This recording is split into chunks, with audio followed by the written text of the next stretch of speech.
Li Mei's Wuxia Whispers. Chapter 281. The scene of Lu Yiping saying that his subordinate was a great expert appeared in Ruanzhan and Old Zhang's minds. Earlier, during the battle at the Azure Thunder Divine Sect, they had thought that Che Peng was one of the 10 great totems. Only now did they understand what Lu Yiping meant when he said his subordinate was a great expert. So, it's not one of the 10 great totems. It's 11 totems. Ruanzhan muttered to himself. Lu Yiping, who the hell are you? A long time later, Ruanzhan's emotions were complicated. Earlier, he had joked with Lu Yiping that his daughter, Ruan Hui, praised Lu Yiping for being polite and courteous, and he even wanted to matchmake the two of them. Now, even if he was given 100 guts, he wouldn't dare to matchmake the two of them. Yin Wei added, also, Lu Yiping is suspected to have 11 totems. Ruanzhan and Old Zhang were dumbfounded. When Lu Yiping left the Northern Desolate Divine Manor, he killed Archdevil Venerable Blue Blood with one finger. Yin Wei added, although I didn't see Lu Yiping summon 11 totems, I'm afraid that Lu Yiping also has 11 totems. Also 11 totems? Ruanzhan looked up at the sky, noticing that the sky today was blue. At the same time, in the Azure Thunder Divine Sect's ancestral land, Su Teng shook his head, saying, Tang Bin has advised Lord many times, but Lord is still determined to kill Wu Zhan and Chao Yun. Sword Ancestor Zhou Can's brows were tightly knitted together, deep worry written on his face as he said, although the three of them have 10 great totems, Lord Institute Principal's strength is unfathomable. There's also Lord Destruction God and Lord Copper God.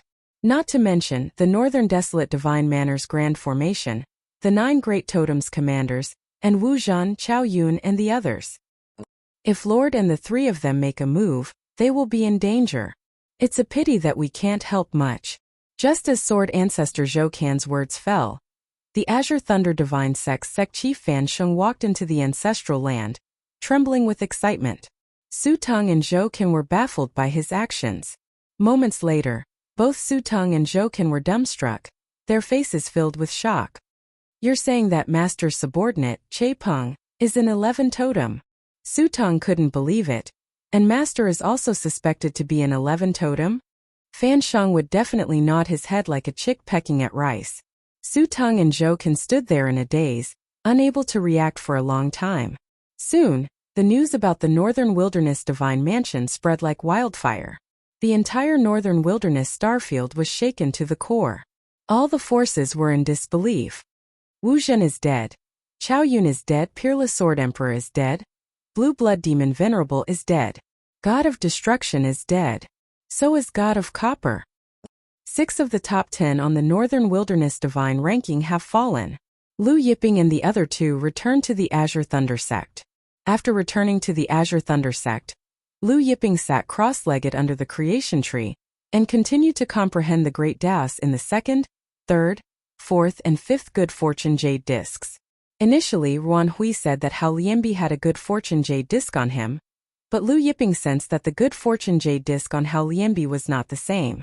The Good Fortune Jade disc on Hao Lianbi was only similar. In the blink of an eye, a month had passed. Over the past month, the disciples of the Firmament Thunder Divine Sect had discovered that all the sects were respectful and reverent when they saw the disciples of the Firmament Thunder Divine Sect. Even the second-ranked 9 Fox clan had taken the initiative to avoid them when they saw the disciples of the Firmament Thunder Divine Sect. These days, the entire Stellar Moon Peak's disciples walked with light footsteps, as if they were afraid of disturbing someone. Li Mei's Wuxia Whispers. 1 month later, Lu Yiping and Taurus Longjiao stopped cultivating and walked out of the palace. When they passed by Tang Bin's palace, they saw Tang Bin tossing pebbles in boredom. Lu Yiping and Zhou Can walked in. Big Brother Lu, Big Brother Xiao Jin. Seeing Lu Yiping and Taurus Longjiao, Tang Bin's childish face lit up with joy. Lu Yiping rubbed Tang Bin's head and laughed. Why are you so depressed? Tang Bin pouted. Father and mother have forbidden me from looking for Big Brother Lu to play with you guys, so there's no one to play with me. I'm bored to death. Where's your sister? Lu Yiping asked. My sister is cultivating almost every day, and she's been cultivating like her life depended on it. Tang Bin shook his head. She doesn't have time to play with me. Have you finished drinking the Star Chaos water? Taurus Longjiao asked. Not yet. Tang Bin shook his head. I only eat 1 drop a day. Just as Lu Yiping and Zhou Qin were chatting with Tang Bin, Su Teng came to the door. Su Teng did not dare to enter, so he stood outside the door and said respectfully, "My lord, President Ruanzhan is here." Oh! Lu Yiping's heart skipped a beat. Could it be that Ruanzhan had found another Buzhou mountain stone or Jianshu tree block? Now, his Jianshu tree had grown to more than 2,200 meters, just a little more and it would grow to 2,400 meters. At that time, the fourth stage of the immortal sky with skill would be revealed. "Let him in," Lu Yiping said. Su Teng acknowledged respectfully and retreated. Soon he brought Ruanzhan, the president of the Tianji Chamber of Commerce, in. As the president of the Northern Wilderness Starfield's No. 1 Chamber of Commerce, Ruanzhan became very careful when he came to the yard. Especially when he was in front of Lu Yiping, he did not even dare to breathe loudly. He lowered his head slightly and said to Lu Yiping, "Lord Lu, we've found some of the tree blocks that you asked us to look for." With that, he took out a spatial divine item and presented it to Lu Yiping with both hands. Lu Yiping opened the spatial divine item and saw a huge pile of Jianshu tree blocks inside. There were probably more than 1,000 of them. Lu Yiping's eyes lit up. He looked at Ruanzhan and smiled. "Indeed, these are the tree blocks that I'm looking for. It must have been hard on you to find so many tree blocks in a month." Ruanzhan was flattered and waved his hand. "Lord Lu, you flatter us. This is what our Chamber of Commerce should do." After the news of the battle at the Northern Wilderness Divine Mansion spread, Ruanzhan had mobilized all the forces that the Chamber of Commerce could mobilize to look for stones, tree blocks, and jade plates for Lu Yiping. These tree blocks are 2,000 cubic meters. Here are 20,000 drops of star chaos water. Lu Yiping took out 20,000 drops of star chaos water. Ruanzhan waved his hand anxiously. "This is what our Chamber of Commerce should do. We cannot accept Lord Lu's star chaos water." Lu Yiping shook his head and said, "Take it."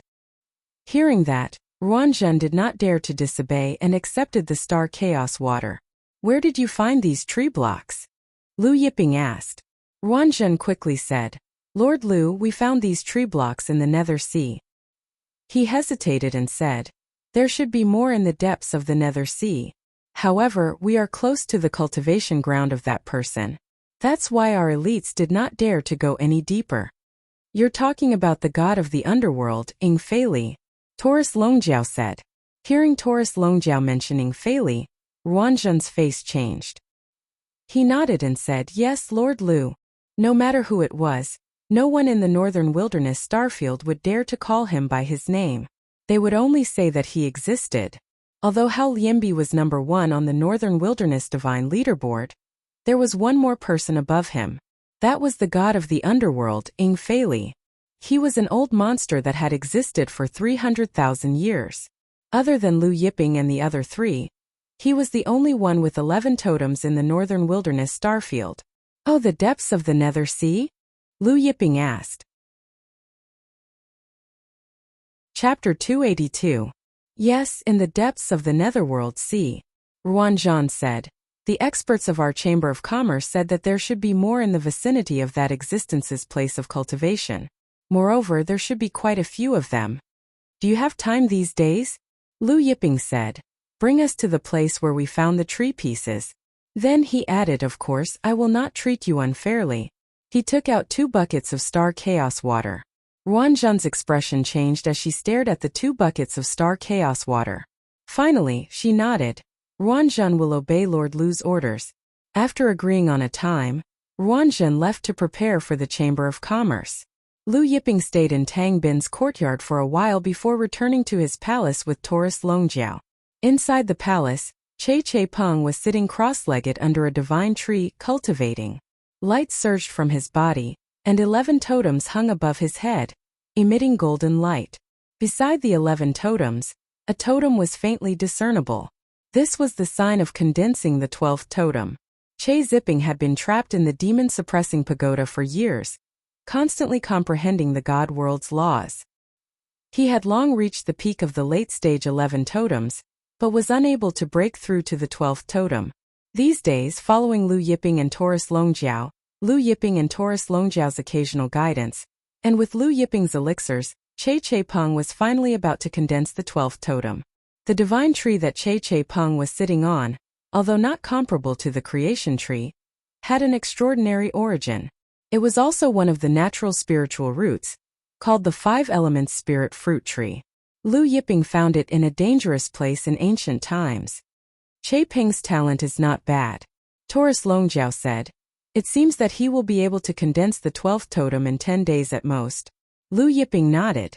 Therefore, he and Horizon President Ruanzhan agreed to meet 10 days later. Lu Yiping took out all the tree pieces that Ruanzhan had just sent over, and used the creation tree to fuse them. After a short while, the tree of creation finally grew to over 2,400 meters tall after fusing with these tree pieces. The chi of chaos was much denser, and the patterns of Tao on the tree trunk increased by quite a bit. The leaves of the tree of creation also became more luxuriant. The heaven-splitting rune shone with a mesmerizing light in the leaves of the builder tree. Lu Yiping sat cross-legged under the tree of accomplishment and began to comprehend the 4th level of the immortal skywood technique. As for Taurus Longjiao, he cultivated his own legacy technique. He had the bloodline of the dragon ancestor and the lightning ancestor. He had the inherited cultivation methods of the 2 clans. Although the inherited cultivation methods of the 2 clans were not as powerful as the immortal skywood art, they were still extremely powerful. Several days passed in the blink of an eye. On this day there was a sudden burst of energy fluctuations in the air. Lu Yiping opened his eyes and found Che Peng sitting cross-legged under the 5 Elements Spirit Fruit Tree. His aura fluctuated between strong and weak, and the 12th totem was flickering in and out of existence. Clearly, he had reached the critical moment of condensing the 12th totem. Seeing this, Lu Yiping tapped his finger, and a ray of light flew out and entered Che Peng's body. In an instant, Che Peng's unstable aura rose rapidly. Strands of divine world law appeared, and the 12th totem became clearer and clearer. In the end, the 12th totem was fully formed, emitting a blinding light. An aura that was much stronger than before swept out from Che Peng's body. At this moment, Che Peng's 12th totem was successfully condensed. Lu Yiping and Taurus Longjiao walked out from under the tree of accomplishment. After stabilizing the ancient god force in his body, Che Peng walked towards Lu Yiping and Taurus Longjiao, bowing respectfully. Many thanks, lords. The 12th totem was harder to condense than the 11th totem. If it weren't for Lu Yiping's help, Che Peng wouldn't have been able to condense the 12th totem. If he had failed, he would have been seriously injured at best, or suffered a backlash from the totem's power, going berserk, and even his soul would be damaged. Lu Yiping had Che Peng stand up. Not bad, you've condensed the 12th totem. Taurus Longjiao grinned. You're almost on par with that kid Su Chang from back then. Back then, when the master of myriad gods Su Chang was in the ancient god realm, he had only condensed 13 totems. In the ancient god realm, anyone who could condense 12 totems was a monster among monsters. In a star field, there might not even be one in 300,000 years. Che Peng smiled. This junior is far from being comparable to Lord Master of Myriad Gods. Lu Yiping said, when Su Chang was in the ancient god realm, he was able to condense 13 totems because he obtained a rare treasure. In the future, if you have the opportunity to obtain a rare treasure, you may be able to condense 13 totems. However, on the path of cultivation, if you don't advance, you will fall behind. Therefore, you must not be complacent. Che Peng respectfully acknowledged. After that, Lu Yiping gave a divine pill to Che Peng, telling him to swallow it and stabilize his 12th totem realm. With Lu Yiping's divine pill, Che Peng completely stabilized his 12th totem realm within a day. Only then did Lu Yiping's group of 3 leave the Azure Thunder Divine Sect, heading to the Nethersea with Horizon President Ruanzhan and the rest. After leaving this time, he didn't know when he would return to the Azure Thunder Divine Sect. Therefore, before leaving, Lu Yiping gave Tang Bin 2 buckets of star chaos water and imparted a cultivation technique to Tang Bin. At the same time, he strengthened the Azure Thunder Divine Sect's Grand Protective Array.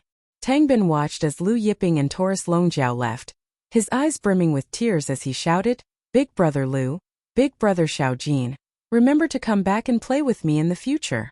Lu Yiping smiled and nodded. Taurus Longjiao smiled and said, work hard in your cultivation. We will meet again in the future. Tang Bin watched as Lu Yiping and Lu Yiping left and suddenly said, "Big brother Xiaojin, the next time you come back, bring me out to train." Taurus Longjiao turned around and smiled, "Sure. But you have to break through to the 11 totem ancient god realm first." Tang Bin was stunned and nodded heavily. Under the respectful escort of Azure Thunder God Zhongzhong, Lu Yiping's group of 3 finally disappeared into the horizon. After that, Lu Yiping's group of 3 met up with the Horizon Commerce Chamber of Commerce and headed to the Nethersea.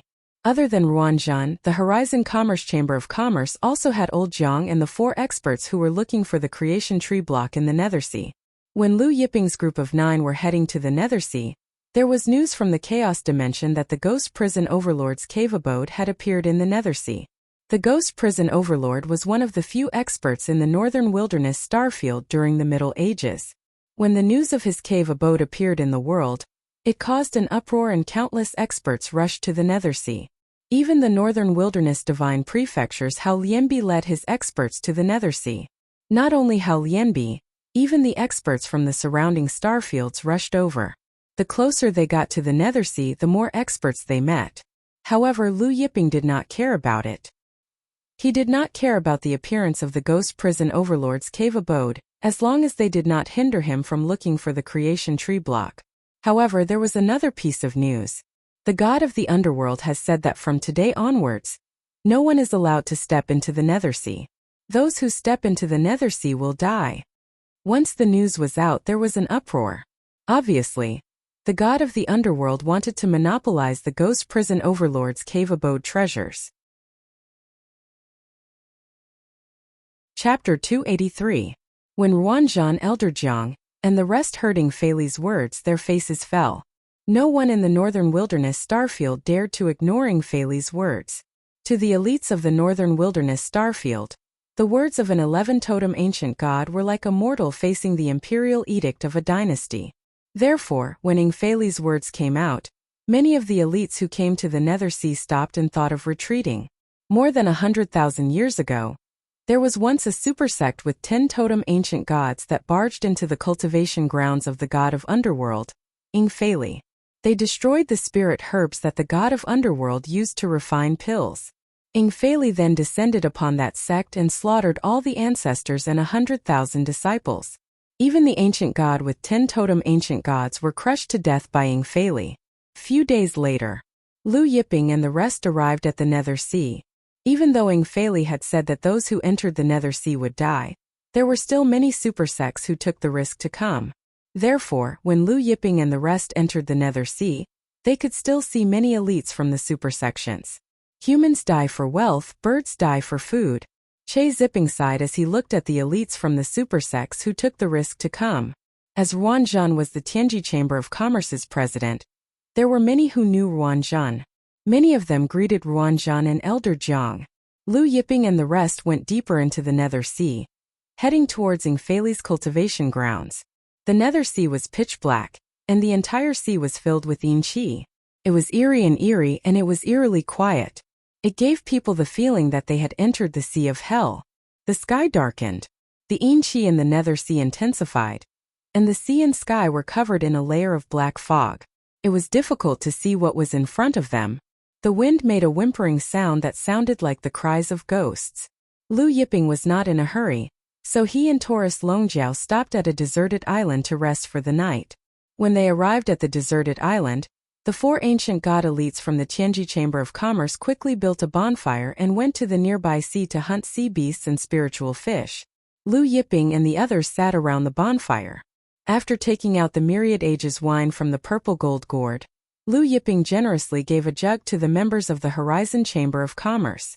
Ruanzhan and Elder Jiang took a sip and were both shocked. As the president of the Horizon Commerce Association, Ruanzhan had drunk all kinds of good wine, but after taking a sip of the Myriad Ages wine, she realized that what she had drunk before was wax. After learning that Lu Yiping had personally brewed the wine using rare ingredients and nourished it with the purple gold chaos water, Ruanzhan and Elder Jiang couldn't bear to drink it. Soon the aroma of meat filled the air.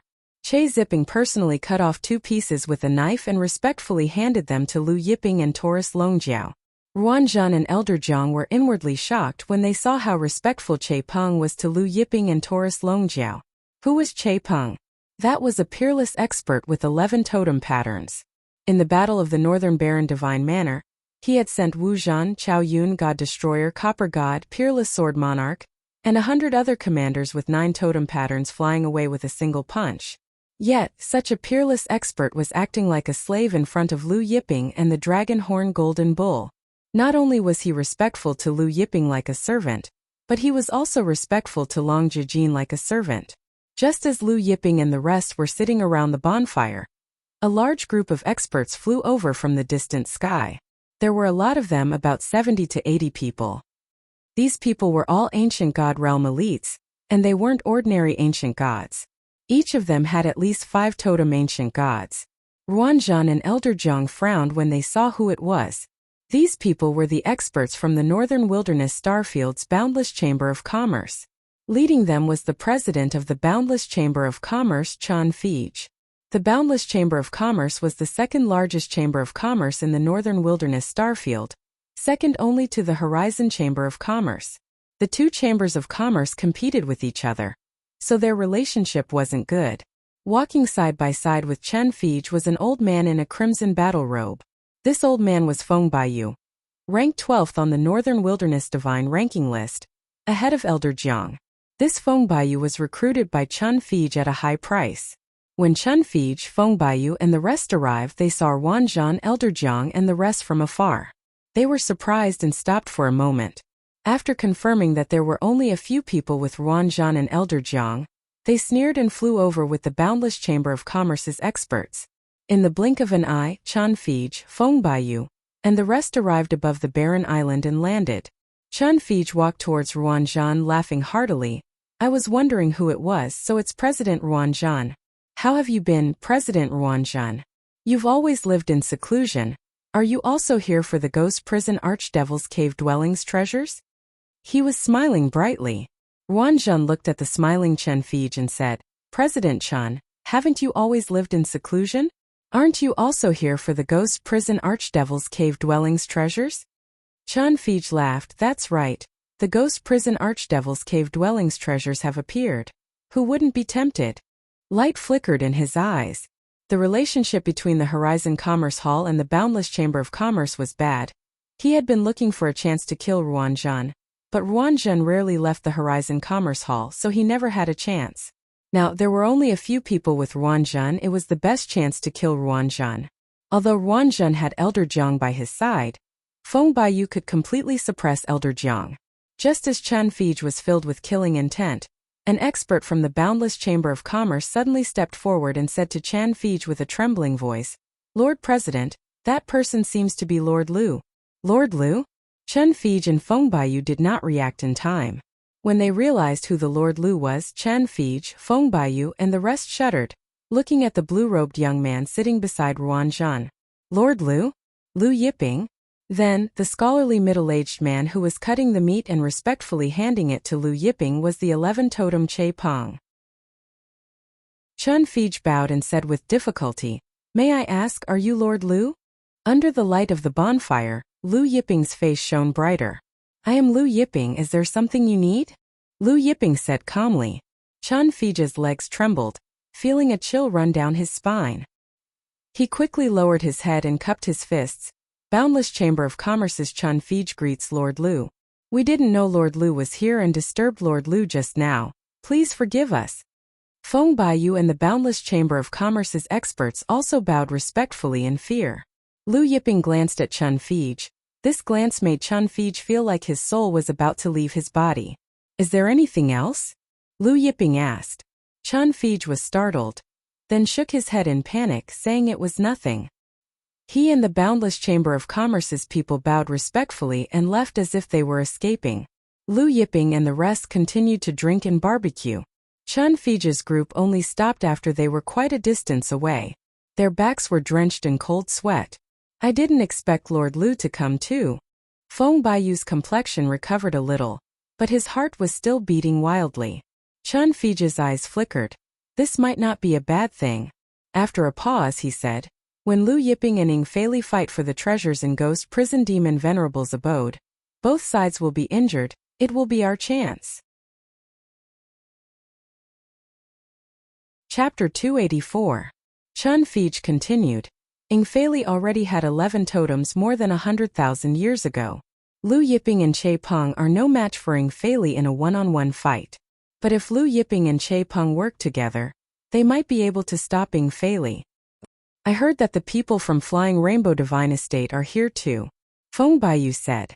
The Flying Rainbow Starfield was right next to the Northern Wilderness Starfield. However, the Flying Rainbow Celestial Mansion was much more powerful than the Northern Wilderness Celestial Mansion. The Flying Rainbow Celestial Mansion alone had 5 of the 10 great totems ancient gods. Flying Rainbow Divine Estate Master had an ancient treasure that allowed him to escape from the attack of an 11 totems ancient god.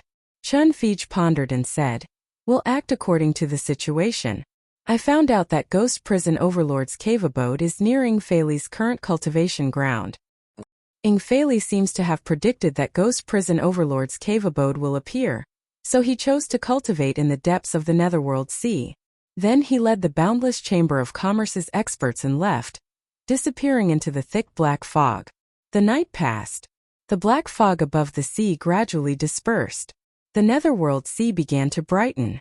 Lu Yiping and Taurus Longjiao continued their journey.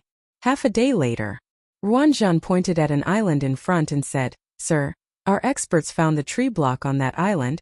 Lu Yiping and the rest increased their speed, and soon they arrived above the island. This island was extremely large, like a continent. The ancient trees on it were so tall that they reached the sky, and there were mountain peaks. At a glance it was lush and green. Due to the influence of the Netherworld Sea's yin qi, most of the islands in the Netherworld Sea were deserted. However, the island in front of them was full of vitality, as if it was spring all year round. Once they arrived above the island, the creation tree's light vibrated. Obviously, there were many creation tree blocks on this island. Now the creation tree had grown to more than 2,400 meters tall, and its sensing range had expanded to more than 200 miles. As long as there were creation tree blocks within 200 miles, it could sense them. Lu Yiping was delighted when he sensed the vibrations of the tree.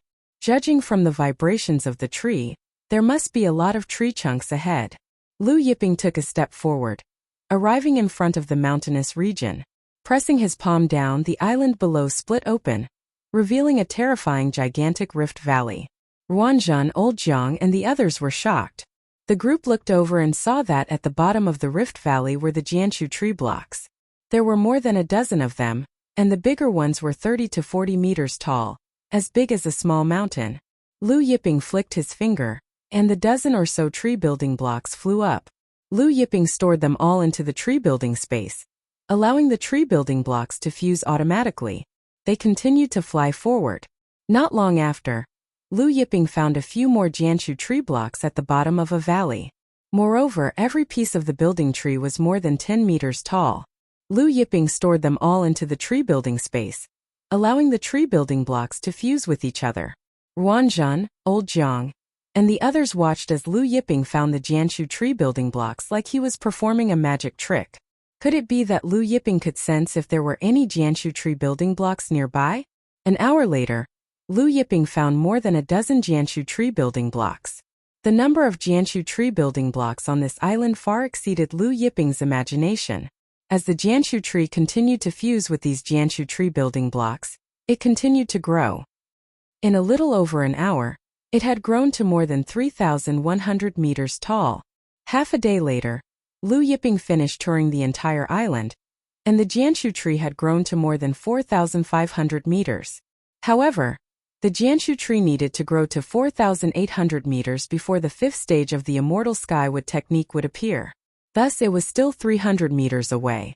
Ruanzhan, Old Jiang, and the others were sweating profusely as they looked at the numerous cracks on the island. It wasn't hard to imagine that this mainland-sized island would crumble completely in no time. Ing Fei's place of cultivation is just up ahead, isn't it? Lu Yiping finished his tour of the island and looked at the sea ahead. Ruanzhan swallowed hard and said, "Yes, a few thousand miles ahead is Lord Nethergod's cultivation ground." Then, he added, Since that incident hundreds of thousands of years ago, the area around Lord Nethergod's cultivation ground has become a forbidden area. No one dares to come close. Suddenly, the surrounding sea shook violently. Rays of light shot out from the bottom of the Nether Sea, and waves of powerful array energy rippled out. Following that, the sea churned violently, creating waves as if something huge was about to break out from the bottom of the sea. Ruanzhan and Old Zhang were shocked.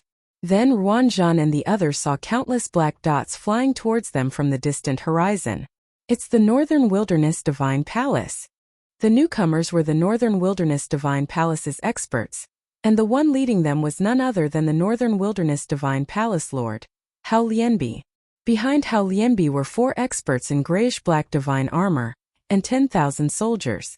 These 10,000 soldiers were all wearing black dragon armor. It's the Black Dragon Army. Ruanzhan, Old Zhang, and the rest recognized the 10,000 soldiers in black dragon armor. The Black Dragon Army was the strongest army in the Northern Wilderness Divine Prefecture. Although there were only 10,000 of them, the 10,000 Black Dragon Army was enough to wipe out all the super sects in the Northern Wilderness Starfield. However, Ruanzhan and Old Zhang did not recognize the 4 experts in grayish-black divine armor behind Hao Lianbi. Following that, several groups of black dots flew towards them from behind the Northern Wilderness Divine Palace. One of them was Chen Fij and the others from the Boundless Chamber of Commerce. However, Ruanzhan and Elder Zhang both turned to look at a group of experts wearing colorful battle armor. Flying Rainbow Divine Palace. The one leading them was the Flying Rainbow Divine Palace's Lord, Chu Feihong. Behind Chu Feihong was a group of experts from the Flying Rainbow Divine Palace. Other than the Northern Wilderness Divine Palace, the Boundless Chamber of Commerce, the Flying Rainbow Divine Palace, the Nine Fox Tribe, the Carefree Divine Sect, and other supersections. There were about 40 to 50 supersects that had arrived. However, no one dared to entering Feily's cultivation grounds. All of them stopped in the air above the surrounding sea. As everyone arrived, a part of the sea near the underworld god Feily's place of cultivation exploded, and an enormous and magnificent palace slowly flew out. The Ghost Prison Overlord's cultivation grounds. However, this golden palace did not have a trace of ghost chi or demonic chi. Instead, it exuded a peaceful divine energy. Seeing the appearance of the Ghost Prison Overlord's cultivation grounds, everyone's eyes were burning with desire. Just as someone was about to step forward, a figure suddenly shot up from the distant island and appeared above the palace in the blink of an eye. This figure was wearing a white robe. He had silver hair and fair skin. He was a young man with a black seal between his brows. Seeing this figure, many experts who were about to step forward retreated in fear. Lord Nethergod. Nethergod Feily laughed when he saw the palace. It is indeed the Ghost Prison Overlord's cultivation grounds. My years of waiting were not in vain. He suddenly stretched out his hand, and a giant claw pierced through the air. In an instant, hundreds of Carefree Divine Sect's experts were sent flying. Blood splattered everywhere. The Carefree Divine Sect was ranked 5th in the Chaos Plane, ranked higher than the Blue Thunder Divine Sect. However, the hundreds of Carefree Divine Sect's experts, including the ancestors and patriarchs, did not manage to escape. Feily did not even use his totem, it was just a casual attack. Everyone's expression changed. After killing hundreds of Carefree Divine Sect's experts, Feily swept his gaze over the surrounding experts and sneered.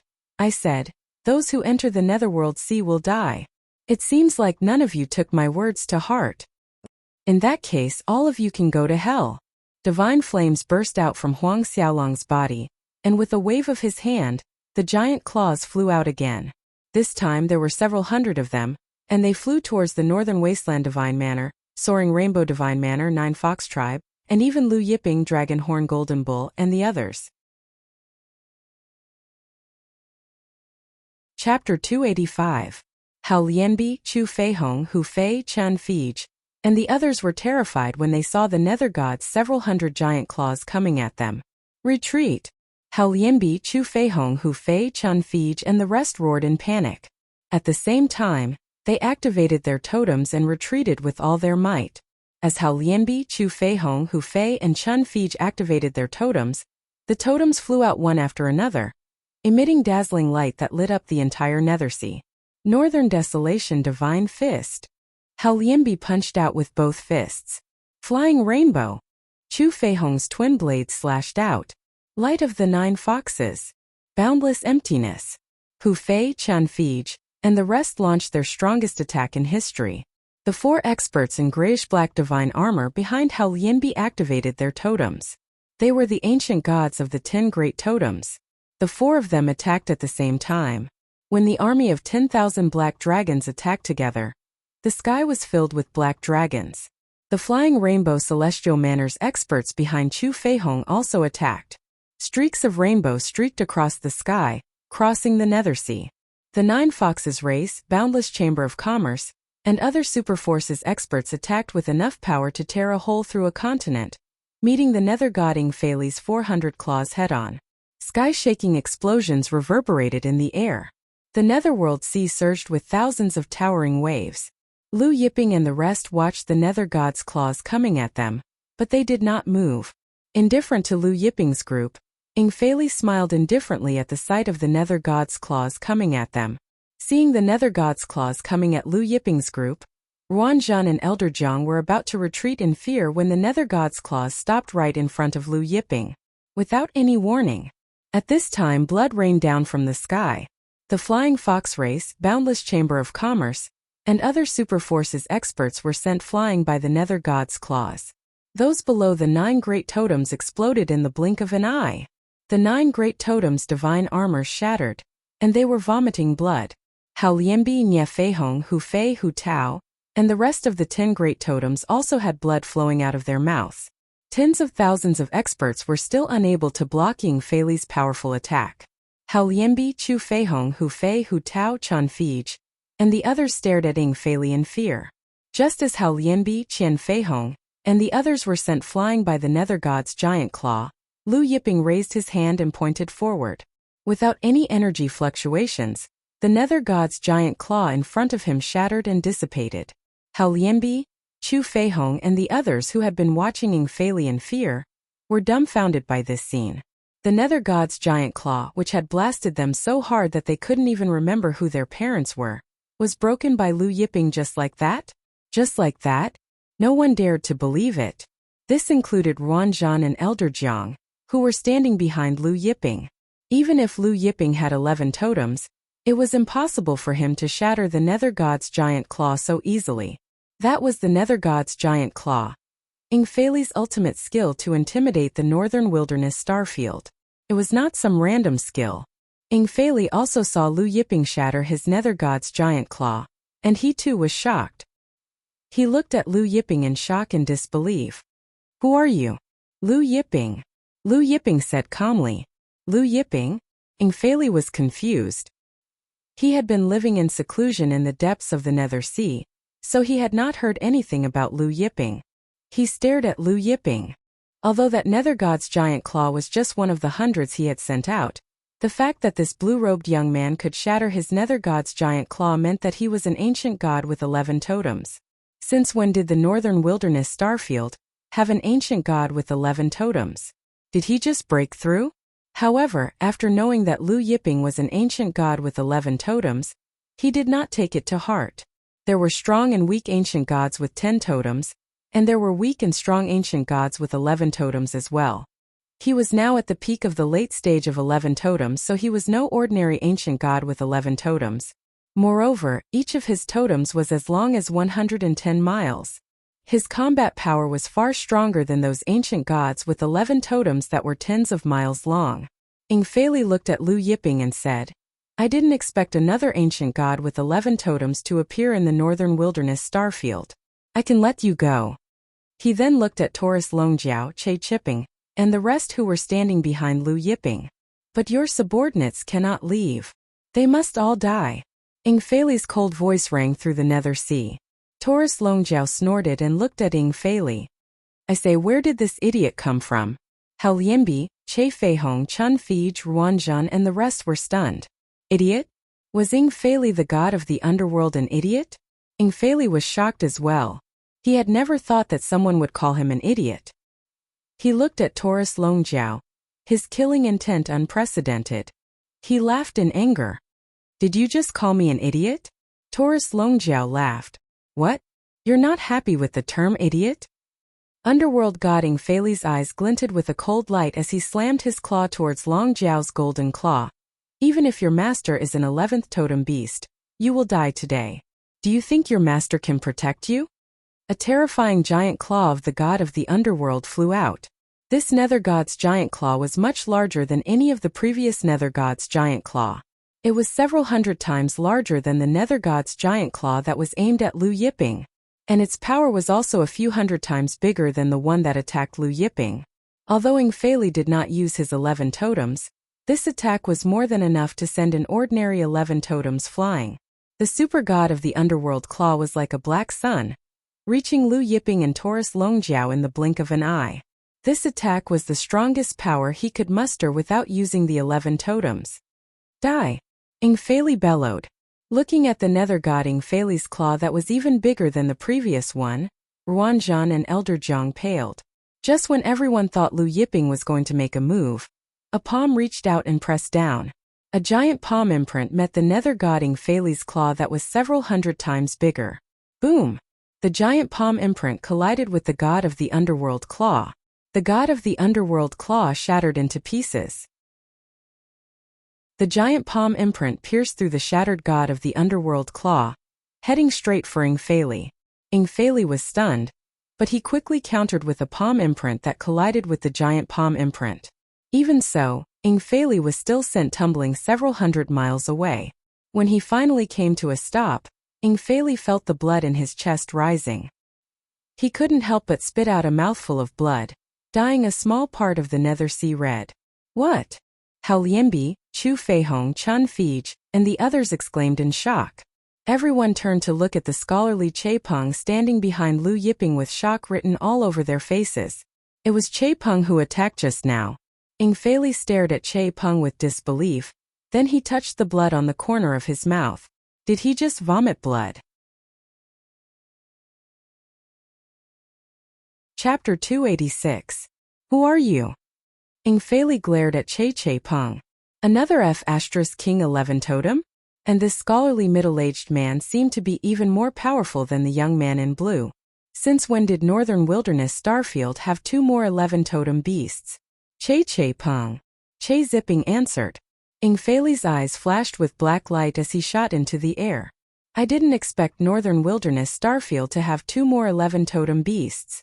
Very well, I haven't used my full strength for many years. All of you, come at me together. With that, his aura surged.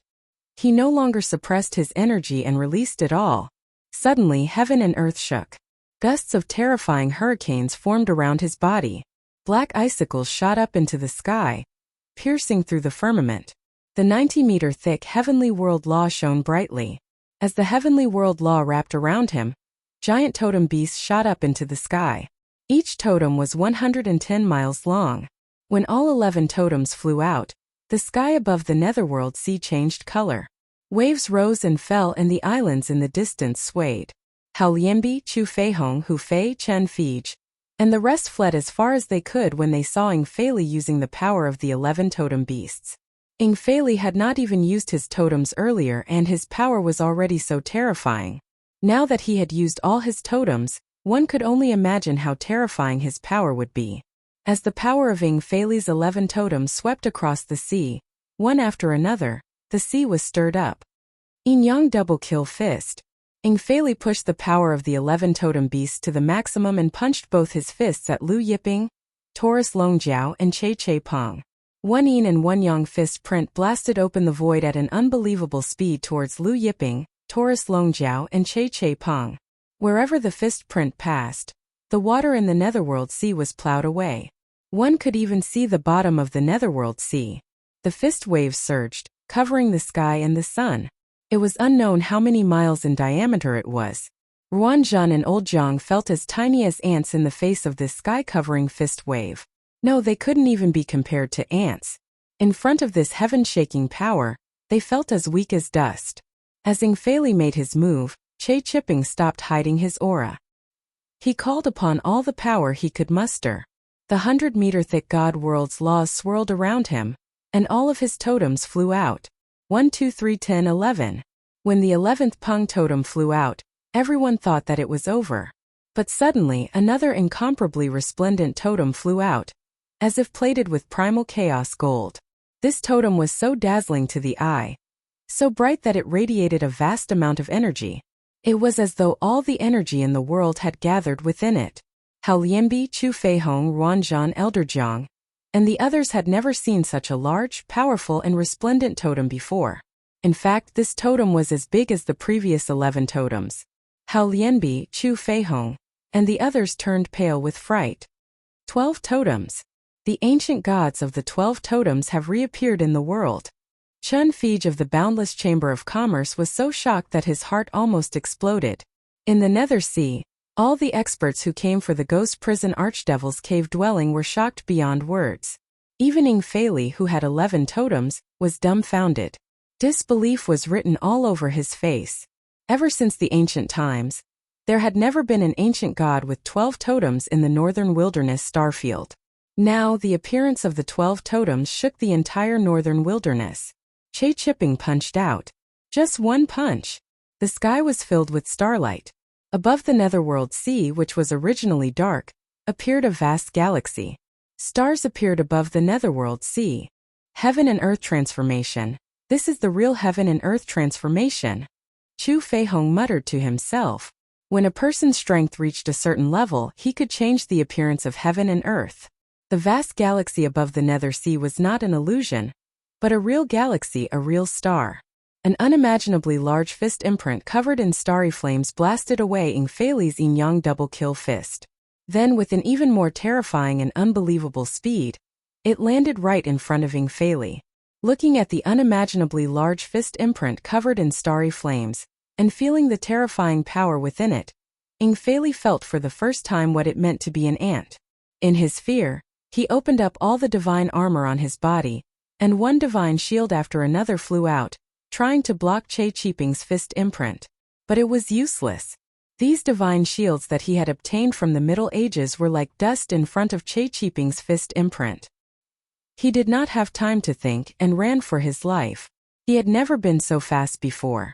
But just as he turned around, Che Chipping's fist imprint drowned him. First, it hit his buttocks because that was the most prominent part of his body. Then it hit his entire body. Ing Feili did not even have time to scream before he was completely swallowed by the fist imprint. The fist imprint continued to move forward.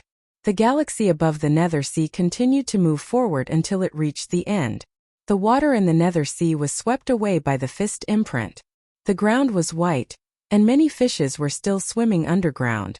After swimming for a while, they realized that the water was gone. The fist imprint finally stopped at the end of the Nether Sea. Hao Lianbi, Chu Feihong, and the rest tried their best to see if there were any pieces of Ing Feili's body at the end of the sea. But there were no pieces, not even a strand of hair. Everyone's mouths were dry. Everyone knew that Ing Feili did not escape, but that there was nothing left of him. An ancient god with 11 totems had died an unnatural death, ending his life as the ruler of the Nether Sea. The god of the underworld, Ing Feili, who dominated the northern wilderness starfield, surpassed the northern wilderness divine role, and was above all the gods, was dead. Chun Fij, who had thought that Lu Yiping, Che Zipping, and Ing Feili would fight to the death while looking for a chance to snatch the Ghost Prison Archdevil's Cave abode, felt his soul freezing. Everyone was shocked, and they looked at Che Chipping in fear. Taurus Longjiao said, "Your fist was still too weak, and you did not control it well." Still too weak. Not good at controlling it well. Everyone looked at Taurus Longjiao, and they almost choked on the water of the Nether Sea. A fist that killed an ancient god with 11 totems was weak? Ing Feili did not even have the chance to escape, and he did not control it well? Che Chipping quickly said respectfully, "Yes, Lord Shaojin is right. Zipping will cultivate hard and increase my strength." Everyone was speechless. Hao Lianbi, however, recalled the scene in the Northern Wilderness Divine Mansion, and he felt a chill run down his spine. Earlier, he was still thinking about whether he should use the Northern Wilderness Divine Mansion's resources to fight Lu Yiping and Che Chipping.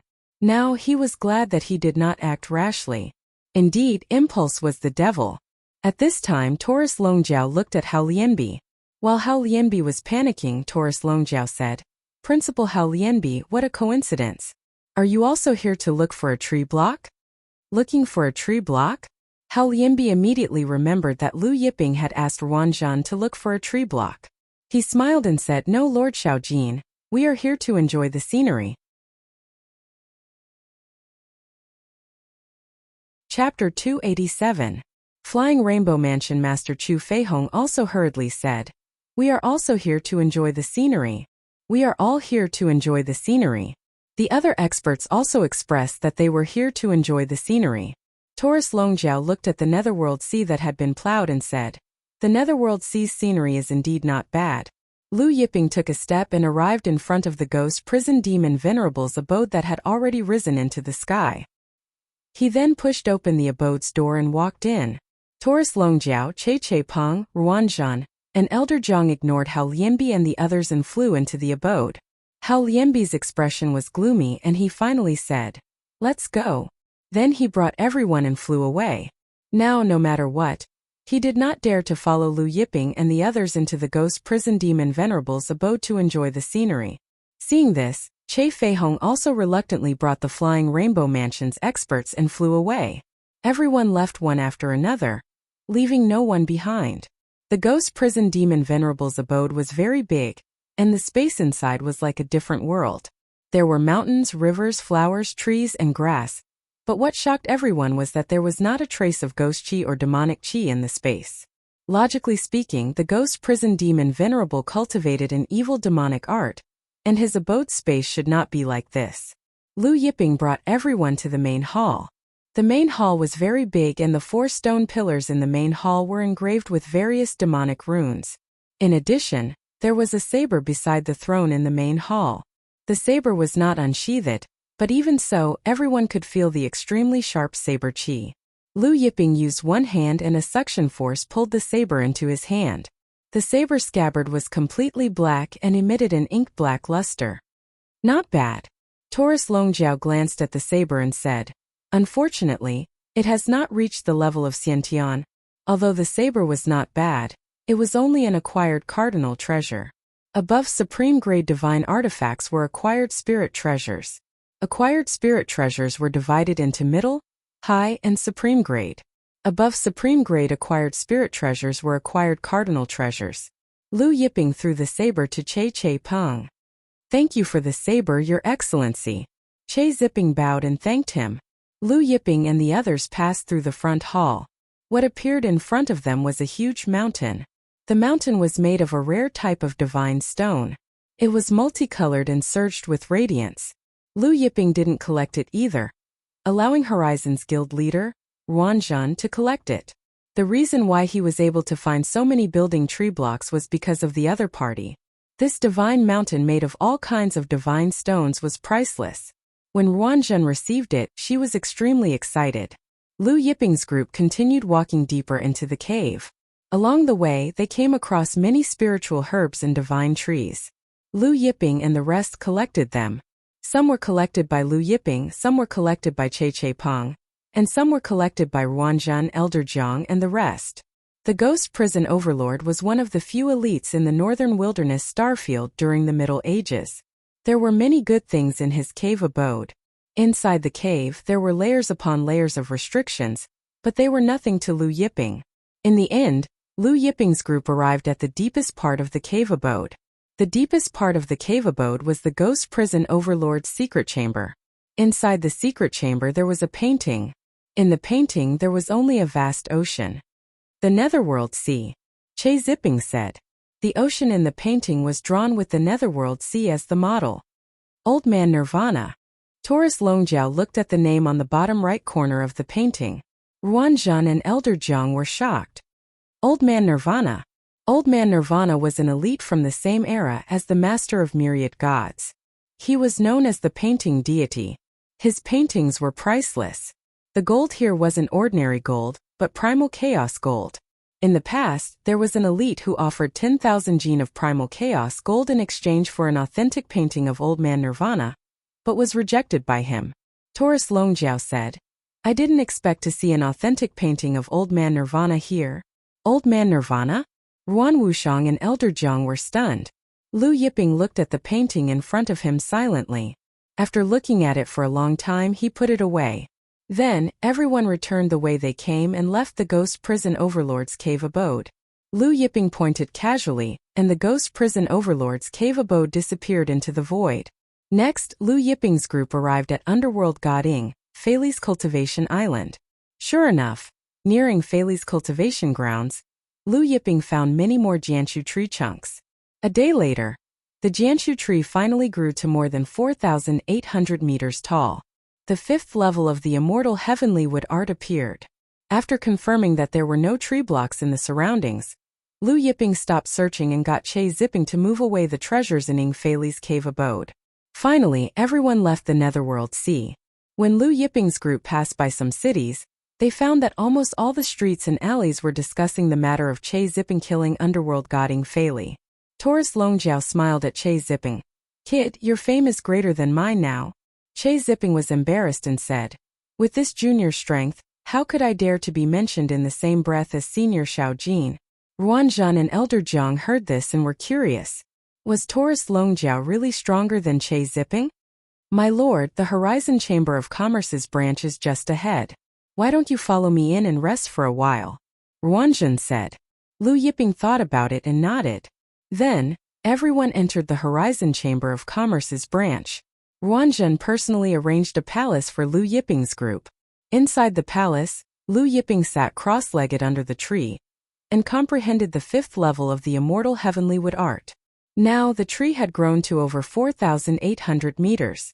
The chaos energy was much denser than before, and between the leaves, there were specks of golden light. Now the tree had grown to over 4,800 meters. Lu Yiping sat cross-legged under the tree like a small dot. After comprehending the fifth level of the immortal heavenly wood art, Lu Yiping took out the Mount Buzhou and watered the seven-colored gourd with the spring of life. After the first purple gourd matured, a second small gourd grew from the seven-colored gourd. The second small gourd was purplish-red in color, but it was only the size of a thumb and still needed a long time to mature. Several months passed in this manner. In these several months, Lu Yiping cultivated the immortal heavenly wood art, the longevity secret art, and the fortune jade disc inside the Horizon Chamber of Commerce's palace. Occasionally, he would take out the immemorial heavenly quartz steel to look at. On this day, while Lu Yiping was cultivating, the grand formation he had arranged in the desolate dragon burial desert shook. Previously, he had destroyed the purple extreme demon race's branch in the desolate dragon burial desert and set up a grand formation, waiting for the purple extreme demon race's experts to come. There had been no movement these days. Now the grand formation finally reacted. Immediately, Lu Yiping tore the void and stepped into the sky above the desolate dragon burial desert. In the underground city of the purple extreme demon race's former branch, there were 10 more black-clothed people. What terrifying power! One of the black-clothed people said in a low voice, "Who on earth destroyed our purple extreme demon race's experts?" As soon as he finished speaking, he saw a blue-robed young man walking over. The purple extreme demon race's expert was startled. When did this blue-robed young man appear? He actually did not notice. Chapter 288. Who are you? The leader of the Purple Extreme Demon Clan asked in a low voice. His aura locked onto Lu Yiping, and the other 9 also sealed the space around Lu Yiping. Lu Yiping was too lazy to speak. Sword light flashed around his body, and endless sword chi shot out. The 10 Purple Extreme Demon Clan experts were all sent flying by the sword chi. The other 9 were killed by the sword chi, leaving only the leader of the Purple Extreme Demon Clan alive. Lu Yiping walked up to the leader of the Purple Extreme Demon Clan. He pulled the dying Purple Extreme Demon Clan leader in front of him and read his memories. Then Lu Yiping clenched his fist and crushed the Purple Extreme Demon Clan leader. Eternal Starfield, Lu Yiping muttered. The other party was from Eternal Starfield. Now Lu Yiping was in the Divine World. However, the Divine World was divided into upper and lower realms. For example, Northern Wilderness Starfield and Soaring Rainbow Starfield were among the lower realms of the Divine World. In the lower realms of the divine world, the galaxy was boundless. No one knew how many starfields there were. Since the divine world was formed, no one had ever reached the end of the lower realms. Someone once calculated that there were hundreds of thousands of known starfields in the lower realms of the divine world. This was only a rough estimate. There were still many unknown starfields and unknown planes. One could imagine how big the lower realms were. No one knew how many starfields there were in the lower realms of the divine world. However, many experts unanimously agreed that Eternal Starfield was the strongest starfield in the lower realms of the divine world. Eternal Starfield was the strongest. There was no other. At the same time, the ancient star area was also designated as the center of the lower world. It was also the most prosperous star area in the lower world. It was also the richest star area in the lower world. It was also the star area with the most treasures of heaven and earth. It was also the star area with the most experts.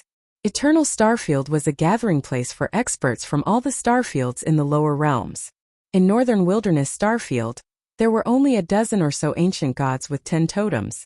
However, in Eternal Starfield, it was not rare to see ancient gods with 10 totems. In the Eternal Starfield, the ancient god with 10 totems was equivalent to the ancient god with 8 totems in the Northern Wilderness Starfield. Lu Yiping learned from the memories of the Purple Extreme Devil Clan's leader that the Purple Extreme Devil Clan's headquarters in the lower realm was in the Eternal Star domain. There were millions of Purple Extreme Devil Clan experts there. Furthermore, there were many tree building blocks sent over from various starfields. Although Lu Yiping didn't know how many there were, it was definitely a lot. It could be 1,000 times or even 10,000 times more than what Lu Yiping had collected. Or even more. Lu Yiping tore through the void and returned to the Horizon Chamber of Commerce's branch. Go to the Eternal Star Zone? Taurus Longjiao was surprised. Lu Yiping nodded and told him about the Purple Extreme Devils. Then he called Che Peng over and told him to make some preparations before heading to the Domain of Eternity. An hour later, Lu Yiping, Taurus Longjiao, and Che Peng left the Horizon Chamber of Commerce and entered the vast galaxy. They then took out the Black Dragon flying ship and sped towards the Domain of Eternity. Lu Yiping switched to an innate spiritual meridian. With the help of the innate spiritual meridian, the Black Dragon flying ship speed increased greatly. The Northern Wilderness Starfield was not too far from the Eternal Star Zone. From the Northern Wilderness Starfield to the Domain of Eternity, one only needed to cross a few dozen starfields.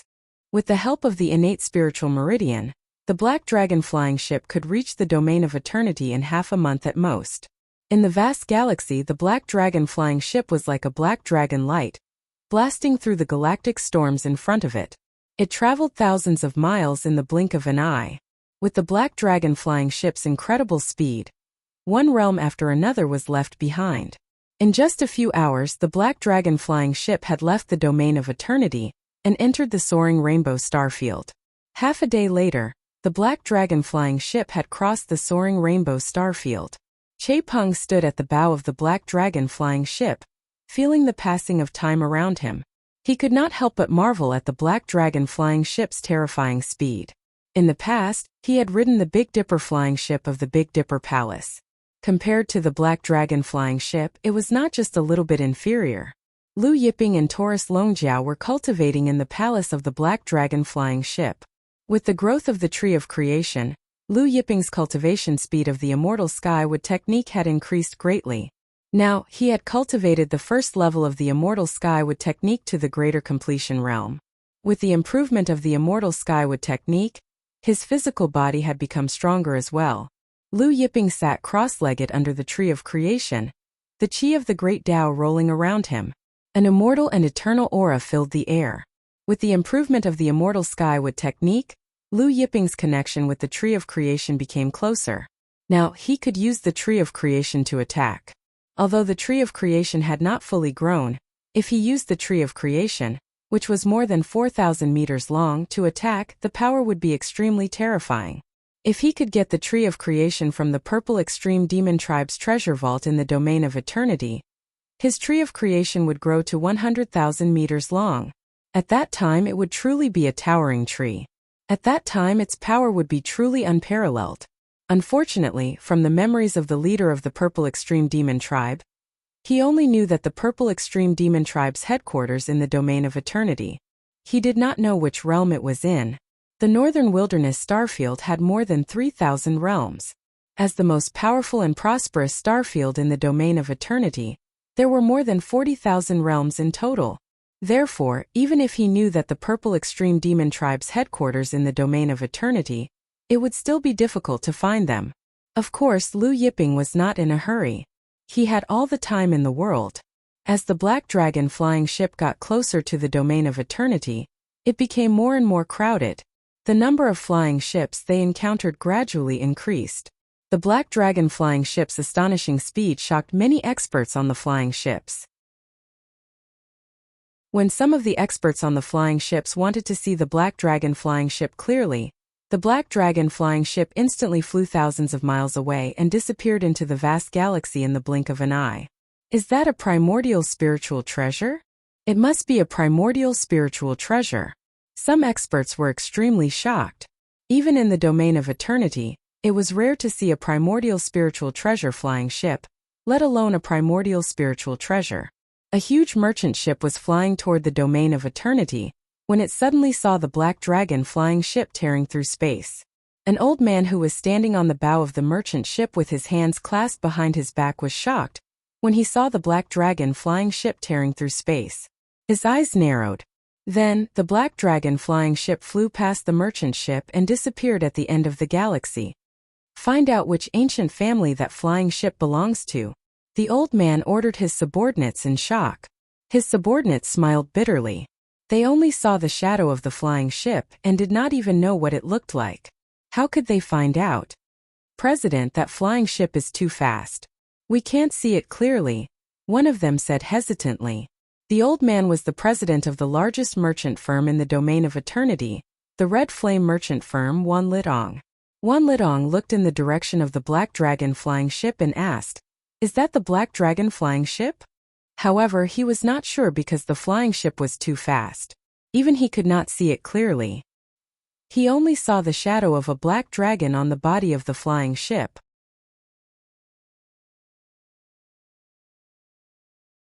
Chapter 289. Black Dragon Flying Ship? The experts of the Scarlet Flame Chamber of Commerce were puzzled. Could it be a flying ship of the Black Dragon race? President, do we still need to investigate that flying ship? An expert of the Scarlet Flame Chamber of Commerce asked respectfully. Wan Lidong shook his head. Forget it. I must have seen wrongly.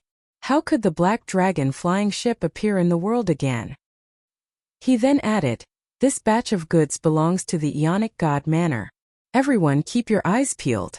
Don't make any mistakes on the way. There were many flying ships traveling between planes, but there were also galactic bandits. The vice president of the Scarlet Flame Chamber of Commerce smiled.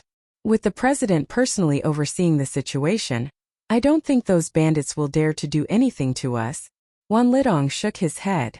That's not necessarily true. Those lunatics from the Blood Moon dare to do anything, regardless of who you are. So everyone should be careful. The Blood Moon was a group of galactic bandits that roamed the dozens of starfields. They had hundreds of thousands of members and were terrifyingly strong. They even dared to rob the flying ships of the various super chambers of commerce. Even the Scarlet Flame Chamber of Commerce, the #1 chamber of commerce in the Ionic star field, had been robbed by the Blood Moon before. At this time on the Black Dragon flying ship, Che Peng reported to Liu Yiping, Lord, we will enter the Ionic star field in 2 days. Liu Yiping stood at the bow of the Black Dragon flying ship. Seeing the number of flying ships increasing, he did not want to be too shocking and slowed down the speed of the Black Dragon flying ship. However, not long after Liu Yiping slowed down the Black Dragon flying ship, hundreds of flying ships broke through space and blocked the path of the Black Dragon flying ship. Every single one of these hundreds of spaceships had a blood-red full moon on its hull. Blood Moon. Liu Yiping had seen the memories of the purple extreme demon race leader, so he knew some of the forces in the Ionic star field.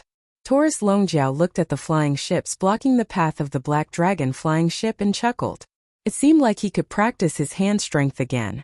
Among the hundreds of flying ships, a blood-colored middle-aged man walked out of the largest flying ship in the middle. The middle-aged man wore a blood-colored battle robe, and a blood-colored aura billowed around him. Even his eyes were blood-red, and he reeked of blood. He was the big leader of the Bloody Moon faction, and also an existence that could make the surrounding star areas pale. The Bloody Moon faction's big leader looked at Liu Yiping and the other two and smiled evilly. "The ship is not bad. Leave the ship and all your spatial artifacts behind and you can go." Liu Yiping said indifferently. "Kill them all. Evil robbers like the Bloody Moon faction would be a disaster if they were left alive." Over the years, countless merchant ships and experts from the dozens of star regions around had been robbed and killed.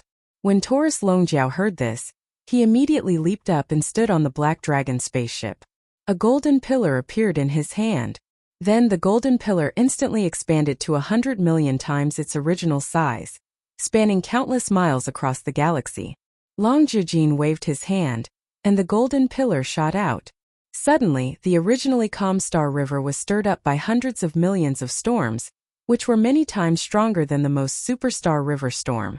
The terrifying power swept toward the hundreds of spaceships of the Bloody Moon faction. On the hundreds of spaceships, there were hundreds of thousands of Bloody Moon faction members.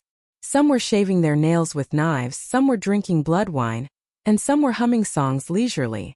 Suddenly, they saw Taurus Longjiao fly up, and the golden pillar that was beyond their imagination swept toward them. They could not help but be stunned. The big leader of the Bloody Moon faction, who had been smiling evilly, was also stunned. When he came to himself, he shouted in horror, "Close! Run!" He turned into a ball of bloody light and flew up without a care for anything else, frantically trying to escape from the spaceship. Other Bloody Moon faction members also came to themselves and fled in panic. These spaceships could be said to be their lifeblood. They had never abandoned the spaceships, but now they all abandoned the spaceships and fled. Just when hundreds of thousands of Bloody Moon faction members abandoned the spaceships and fled, the golden pillar swept over and hit the first spaceship. That spaceship was instantly broken into countless pieces like a piece of paper. Then the golden pillar's sweeping momentum did not stop. It swept over the second, the third, and the spaceships were blown up one after another. Even the largest spaceship of the big leader of the Bloody Moon faction, which was at the acquired spirit treasure level, was no exception. All of them were blown up. In the explosion, the fragments shot into the surrounding space of the Star River. Some Bloody Moon faction members were hit by these fragments and directly turned into blood mist. In the explosion of these fragments, the power was beyond imagination. Wherever the golden pillar swept over, many Bloody Moon faction members were also blown into countless pieces by the airwaves swept by the golden pillar. When the golden pillar stopped, hundreds of thousands of Bloody Moon faction members had all disappeared. In the brilliant Star River, there were more masses of blood mist. These blood mists gathered together, like a blood river floating in the Star River. In the airwaves of the golden pillar, the big leader of the Bloody Moon faction, who was blown away by the airwaves, was stunned when he saw hundreds of spaceships blown up and hundreds of thousands of Bloody Moon faction members killed. His Bloody Moon faction, which had dominated dozens of star areas around, experienced countless bloody battles, was besieged by various forces for many times, and escaped from death for many times. Not only was it not destroyed, but it became more and more powerful. But just now it was all gone. Everything was gone. All of them were dead. In a daze, he looked at a golden retriever Taurus Longjiao with a horrified face. How could there be such a terrifying existence in this world? Taurus Longjiao waved the golden pillar in his hand and said, "The sky pillar is more convenient to use. That little fish is too soft." The golden pillar in his hand was the largest sky pillar in the Archean celestial court. After it was refined by him, it had swept away countless monstrous existences in the ancient times. Che Zipping looked at the hundreds of thousands of Bloody Moon faction members who were swept away by the golden pillar, and could not help but feel shocked. He could see that among the Bloody Moon faction members, there were many auras that were stronger than Godslayer and God Copper of the Northern Wilderness Divine Mansion. The big leader of the Bloody Moon faction was much stronger than God of the Underworld, Ing Fei Li. At this time, the dying Bloody Moon faction's big leader's blood essence surged, and a divine talisman appeared. He frantically activated the divine talisman and broke through space to escape. But Liu Yiping's eyes flickered, and the fleeing Bloody Moon faction's big leader was sucked back. The Bloody Moon faction's big leader looked at Lu Yiping and Taurus Longjiao in fear. Who are you? Lu Yiping's finger flew out, and a finger blade flew out, cutting off the Bloody Moon faction's big leader's head. Moments later, the Black Dragon flying ship broke through space and left. In the Milky Way, the blood of hundreds of thousands of Bloody Moon faction members flowed, and the Bloody Moon faction's big leader's corpse floated in the air. After the Black Dragon flying ship disappeared, another flying ship broke through space in the distance. It was the Red Flame Chamber of Commerce's flying ship. Wan Litong, who was standing at the bow, saw the flowing blood river and countless flying ship fragments in the distance. He could not help but ask everyone to stop. President, that seems to be the Bloody Moon faction's big leader? One of the Red Flame Chamber of Commerce's experts was shocked, pointing to the front.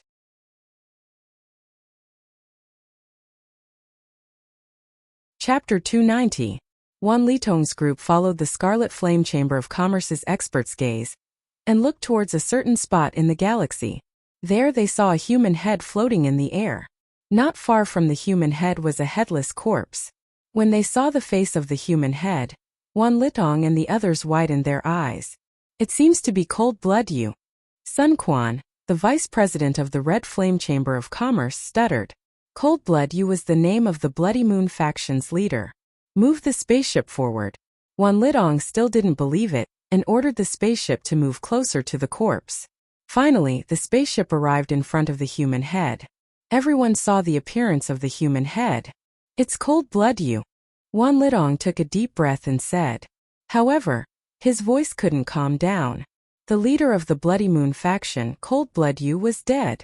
Who killed Cold Blood Yu? Sun Quan, the vice president of the Red Flame Chamber of Commerce, was shocked. Look, Cold Blood Yu must have seen something terrifying before she died. That's why she was so frightened. Cold Blood Yu's face, even though she was dead, was still terrified. Wan Litong's face was also dignified. Then, he looked at the floating blood river and countless spaceship fragments. In his heart there was a bold guess. This is the Bloody Moon faction's spaceship fragments. So many fragments, could it be that all the Bloody Moon faction spaceships were blown up? So much blood, could it be that the entire Bloody Moon faction was destroyed? An expert of the Red Flame Chamber of Commerce joked. However, as soon as he said that, he found that everyone was silent, looking at the blood river and spaceship fragments in horror. The expert of the Red Flame Chamber of Commerce was stunned. Could it really be? Wan Litong looked at the blood river and spaceship fragments, and the more he looked, the more frightened and incredulous he became.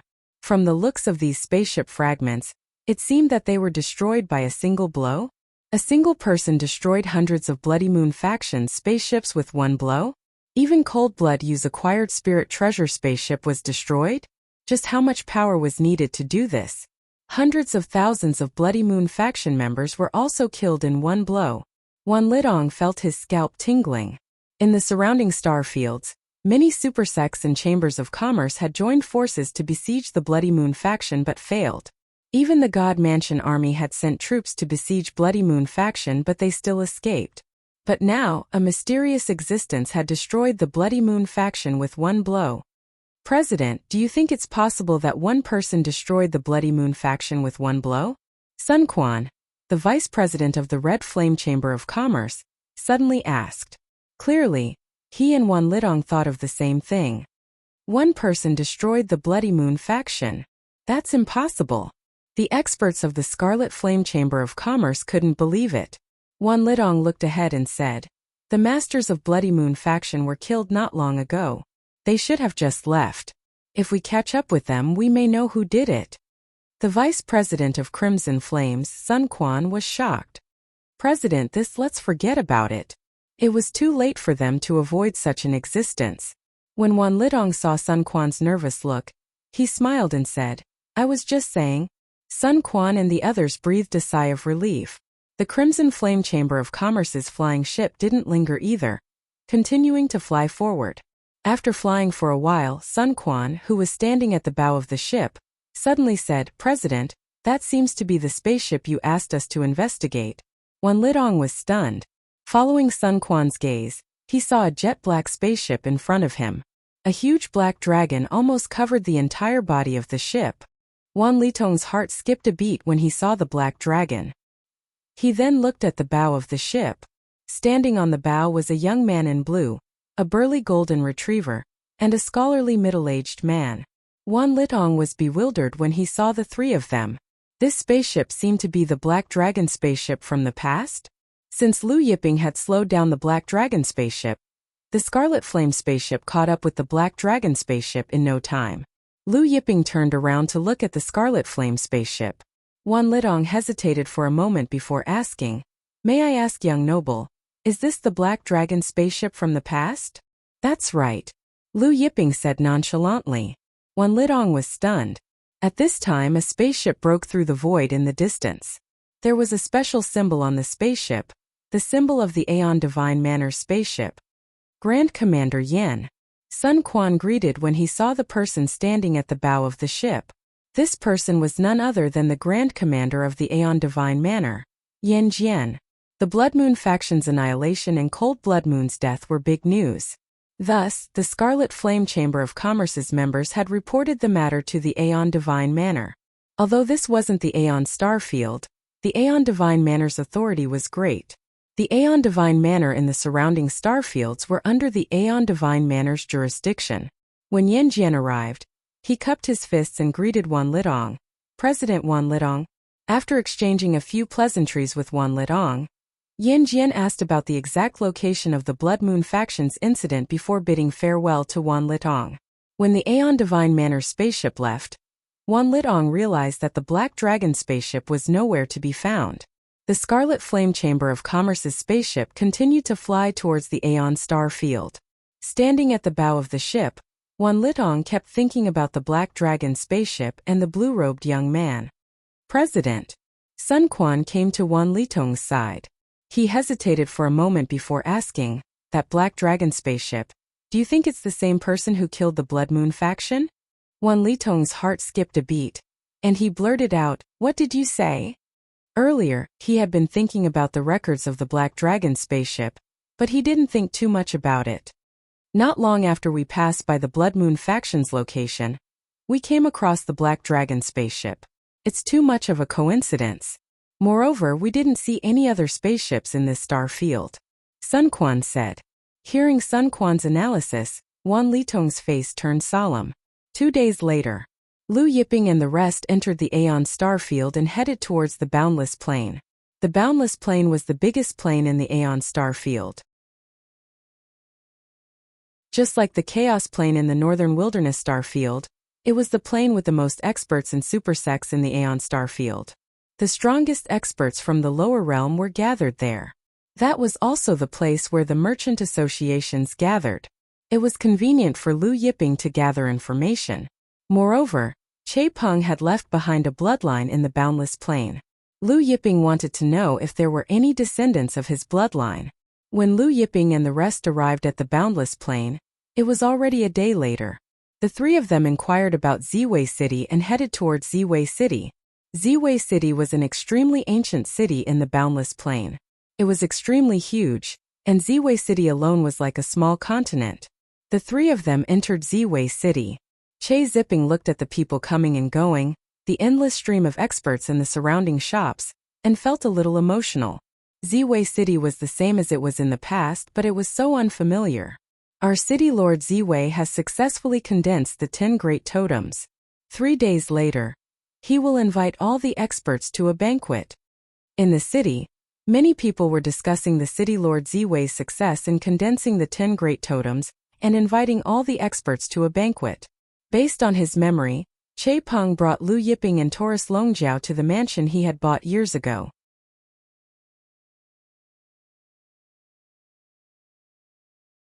Chapter 291. The mansion was still there. The 2 words Che Mansion were written on the mansion's entrance. Ancient god experts had a long lifespan and could live up to 300,000 to 400,000 years. Therefore, in the Eternal Star Field, there were many more supersects with millions of years of history than in the Hengyuan dimension. However, nothing was absolute in this world. Like the undead tribe of the Chaos dimension and the Firmament Palace, if they offended someone like Lu Yiping, they could be wiped out in one night. Therefore, when Che Peng saw that the Che Mansion was still there, he could finally relax. Moreover, looking at the mansion's decoration, his lineage wasn't doing too badly. Who are you looking for? The guard in front of the Che mansion saw Lu Yiping and the other two and asked politely. Che Peng stepped forward and threw a token to the guard, saying, I want to see your current patriarch. The guard was puzzled. When he saw the token, he was shocked. Wasn't this a token that only the patriarchs of the Che family could possess? Sir, please wait a moment. The guard hurriedly said and then turned to enter the mansion. At this time, the current patriarch of the Che family, Che Suping, was enthusiastically entertaining the small deacon of the Red Flame Chamber of Commerce, Ren Jifeng. Although Ren Jifeng was only a small deacon of the Red Flame Chamber of Commerce, he was already a distinguished guest to the Che family. Deacon Ren, I'll have to trouble you with my son's matter. Che Suping handed a jade box containing the spiritual herbs to Ren Jifeng. Che Suping had 2 sons and 1 daughter. He wanted to ask Ren Jifeng to help his son find a small position in the Red Flame Chamber of Commerce. Ren Jifeng opened the jade box and saw a sparkling blood lotus. It was about 300,000 to 400,000 years old. Snow lotuses were common, but blood lotuses were rare. A blood lotus of 300,000 to 400,000 years old was a good treasure even for an ancient god who had condensed a totem. Ren Jifeng smiled when he saw Shui Lian. That's easy. Clan head Che, don't worry. When the time comes, I'll let Jiahe work for me. First, I'll let him be my secretary. After a few years, I'll find a better position. When Che Suping heard this, her face lit up. She cupped her fists and said with a smile, Many thanks, Deacon Ran. At this moment, the guard who was guarding the door excitedly walked in. After that, he bowed to Che Suping and Ren Jifeng and said, Lord Clan Head, there is a person outside. He has the clan head token of our Che clan and says he wants to see you. When Che Suping heard that, she was astonished. She hurriedly said, What? Our Che clan's patriarch's token? Quick, show it to me. Ren Jifeng was also surprised. Could it be that the previous clan head of the Che clan had returned? It was said that after the previous clan head of the Che clan entered the dangerous sea of mines in the Purple Thunder Plain, there was no more news about him. The guard quickly handed the token to Che Suping. Che Suping received the command token and looked at it carefully. She said excitedly, It's really the command token of our Che clan's clan head. Has Lord Kai Chung returned? Then he stood up and cupped his fists at Ren Jifeng. Deacon Ren, please take a seat. I'll go out for a while. Ren Jifeng smiled and said, It's fine. I have nothing to do anyway. I'll go out with you and take a look. Che Suping didn't bother with pleasantries. She walked out of the residence side by side with Ren Jifeng. When they arrived at the entrance, Che Suping saw Lu Yiping, Taurus Longjiao and Che Peng. There was a trace of doubt in his eyes. The previous patriarch Che Kai Chung was his uncle. He had met him before. The 3 people in front of him were not Che Kai Chung. Lord Patriarch, it's this lord. The guard stepped forward and said to Che Suping. Che Suping followed the guard's gaze and looked at Che Peng. May I know who this lord is? Che Suping asked respectfully. Che Peng didn't answer. Instead, he circulated his god force. In an instant, specks of starlight surrounded him. Heavenly Cycle Secret Technique. Che Suping was shocked. This Heavenly Cycle Secret Technique was a secret technique that had been lost in their Che clan for a long time. Only the previous patriarch could learn it. Moreover, looking at Che Peng's Heavenly Cycle Secret Technique, he had obviously reached perfection stage. Then Che Peng crossed his arms and made a strange hand gesture. Seeing this hand gesture, Che Suping was shocked. He no longer hesitated and stepped forward. Junior Che Suping greets Lord. Although he couldn't confirm Che Peng's identity, through the Heavenly Cycle Secret Technique and that hand gesture, he was certain that Che Peng was one of their Che clan's patriarchs. The other Che clan experts also hurried forward to greet Che Peng. Che Peng nodded, gesturing for Che Suping and the others to rise. He said, I was trapped in a certain place for many years. It was Lord who rescued me. Then he introduced Lu Yiping and Taurus Longjiao to everyone. After saluting, Che Suping and the others invited Lu Yiping, Che Peng, and Taurus Longjiao into the residence. After inviting Lu Yiping and Che Peng into the residence, Che Suping also introduced Ren Jifeng to Lu Yiping and the others. Oh, you're the Red Flame Chamber of Commerce's junior deacon? Lu Yiping said. Ren Jifeng smiled. I'm from the Ziwei City's mission hall. Because he couldn't figure out Lu Yiping's strength and identity, his attitude was considered polite. Everyone entered the main hall and sat down. Lu Yiping said, I want to entrust your Red Flame Chamber of Commerce to help me collect a type of stone, a tree block, and a jade disc. May I know what kind of stone, tree block, and jade disc Master Lu wants to collect? Ren Jifeng didn't put it to heart. Lu Yiping described the Buzhou Mountain stone, tree block, and fortune jade disc's appearance, then said, Stone and tree block, as long as your Chamber of Commerce can help me collect them, I'll give your Chamber of Commerce 100 drops of star chaos water per cubic meter. PFFF. Ren Jifeng and Che Suping were drinking tea when they both spat out the water. Ren Jifeng looked at Lu Yiping in disbelief. 1 cubic meter. 100 drops of star chaos water? He doubted his ears. Even in the eternal star field, star chaos water was a treasure that was in short supply.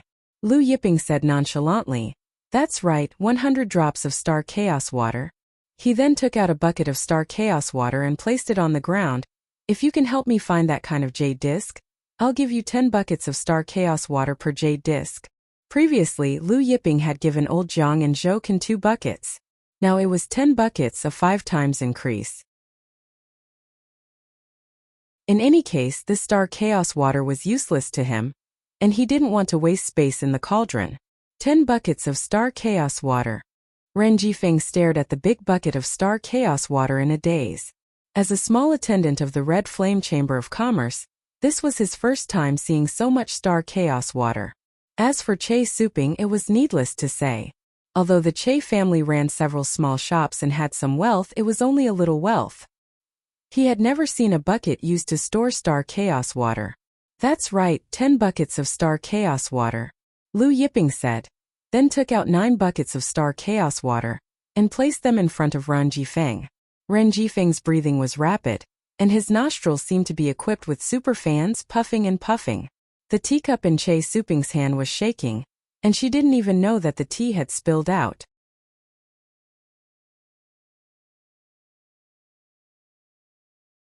Chapter 292. 10 buckets of star chaos water emitted a mysterious light as chaos chi filled the entire hall, but it did not overflow. Otherwise, it would have alerted all the experts in the Che manor. Inside the hall, Che Suping and Ren Jifeng couldn't move their eyes away for a long time. They seriously suspected that these 10 buckets of star chaos water contained some kind of sticky gas. After a long time, Ren Jifeng regained his senses and stood up from his seat, hurriedly saying respectfully to Lu Yiping, Master Lu, I will report this to the higher-ups, please wait for a moment. His tone and demeanor changed drastically. Just now, in front of Lu Yiping and the others, he was more or less relying on his identity as the Red Flame Chamber of Commerce's small deacon. Now, in front of these 10 buckets of star chaos water, how could he dare to rely on his little identity? Ren Jifeng quickly took out his communication talisman and reported to his superiors.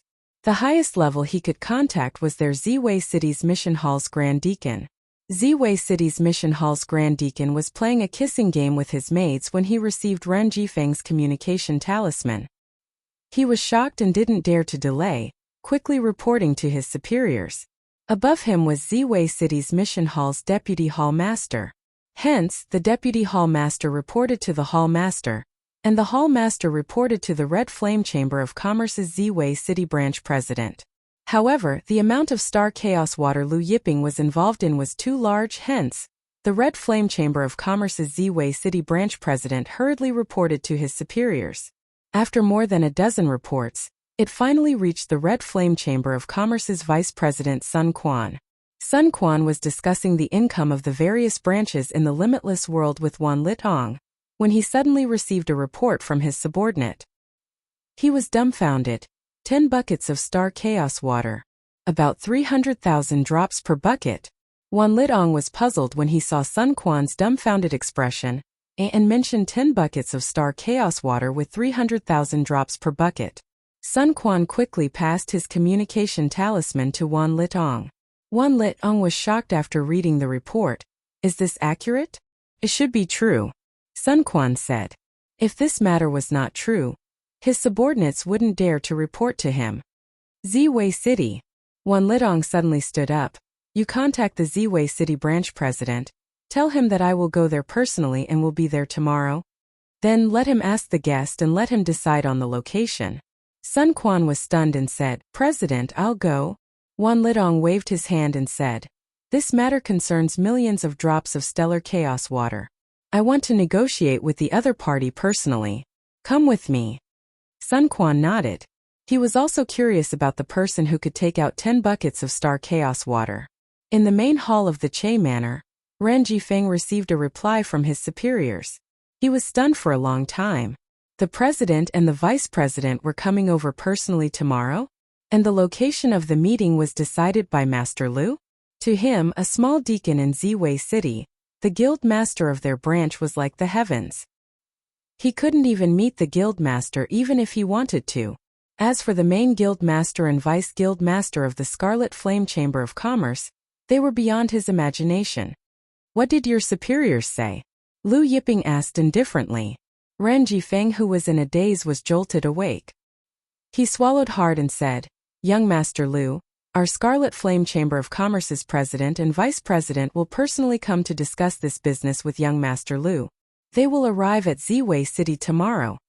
Che Suping's mind was blown when she heard this. The Scarlet Flame Chamber of Commerce's president is coming to Ziwei City. To the Che Manor, Ren Jifeng, a small deacon in the Ziwei City branch, was already an important guest. If the Scarlet Flame Chamber of Commerce's president were to come personally, that was simply. Che Suping's hand holding the teacup trembled even more violently. There was no more tea in the cup. Of course, the floor around him was covered in tea. Our president said that the location of the meeting will be decided by Master Lu. Ren Jifeng said again. Che Suping's body trembled as she looked eagerly at Lu Yiping. Lu Yiping understood Che Suping's meaning and said to Ren Jifeng, Let's do it here. Ren Jifeng immediately reported Lu Yiping's words to his superiors. Finally, the news was passed back to Wan Lidong and Sun Quan. Che Manor. Wan Lidong said solemnly, Send people to check if there were any powerful characters in the Che family's history. Yes, President. Sun Quan complied. Finally, Ren Jifeng left the Che Manor. When he left, he lightened his footsteps, not daring to hold his head high. After Ren Jifeng left, Che Suping came to Lu Yiping's group of 3 and said respectfully, 3 sirs, I will arrange a place for you to stay. He had already tried his best to suppress the excitement in his heart, but it was still difficult. At this time, Lu Yiping had already put away the 10 barrels of star chaos water. Nodding, he thought for a moment and took out 100 drops of star chaos water, saying, We will be staying in the Che Manor for a few days. You can accept this star chaos water. Che Suping was stunned and looked at Che Peng. Che Zipping said, Since the Lord is giving it to you, you should accept it. Che Suping respectfully complied and received the 100 drops of star chaos water. She bowed to thank Lu Yiping again and carefully put away the 100 drops of star chaos water. Just as Che Suping put away the 100 drops of star chaos water, a guard came in to report that Wu Weidong of the Wu residence wanted to see Che Suping. When Che Suping heard that Wu Weidong of the Wu residence wanted to see her, her brows furrowed. What's the matter? Che Peng asked after seeing Che Suping's reaction. Che Suping explained, This Wu Weidong is the patriarch of the Wu family. In recent years, the Wu family has established ties with the Ziwei City's Castellan Manor's 3rd young master. Their business has grown, and they want to buy several shops under our Che Manor. Those shops are our Che Manor's main source of income. Of course I won't agree. I've already rejected him more than 10 times, but I didn't expect him to be so persistent. Lu Yiping put down his teacup and said, Let him in. Che Suping complied and ordered the guard to bring Wu Weidong in. At this time, other than the bearded Wu Weidong, there was also a fair-skinned middle-aged man clad in brocade robes. Behind the middle-aged man were 2 expert guards. Wu Weidong smiled at the middle-aged man. This time, I'll have to trouble Steward Jianxin. It's just a small matter. Kang Jianxin said. Moments later, the guards at the door came out and invited Wu Weidong's group in. Kang Jianxin, Wu Weidong and the others walked into the Che Manor. When they arrived at the main hall, Che Suping's face changed slightly when she saw Kang Jianxin standing beside Wu Weidong. She said to Lu Yiping and Che Peng. That is the Ziwei city's third young master Su Wenggua's steward, Kong Jianxin. I didn't expect Wu Weidong to bring Kong Jianxin here. When Kong Jianxin's group entered, Che Suping dared not slight them. She cupped her fists and greeted Kong Jianxin, Steward Kong. Kong Jianxin, who walked in with his hands clasped behind his back, did not respond. He leisurely walked into the main hall and scanned the Che Manor's main hall. When he saw Lu Yiping and the other two seated on the main seats, he frowned. Who are these three people?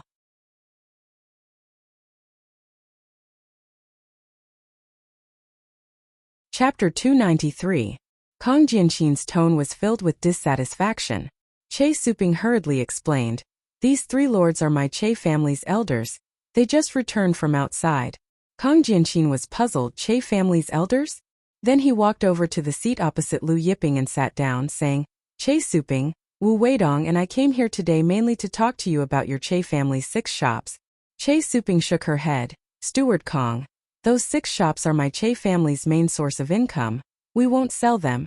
Kong Jianxin frowned. I've checked the price Wu Weidong offered you, it's reasonable. Che Suping shook her head. I said, I won't sell them. Kong Jianxin's face sank. Che Suping, I'll tell you the truth. In a few days, the third young master will marry the Lin family's young miss. These 6 shops are Wu Weidong's gift to the third young master. Che Suping's face tightened. Taurus Longjiao sneered. So what if this surnamed Wu wants to buy them as a gift to your whatever dog fart third young master? Dog fart third young master? Kong Jianxin jumped to his feet, slamming the tea table beside him, glaring at Taurus Longjiao. How dare you? The tea table broke into pieces with a crash and scattered all over the floor. Seeing this, Che Peng's face turned cold, his palm striking the air. A thunderous boom. Kong Jianxin was directly smashed into the ground. The ground shook. Wu Weidong and the 2 Wu family guards were stunned, looking at Kong Jianxin, who was smashed into the ground.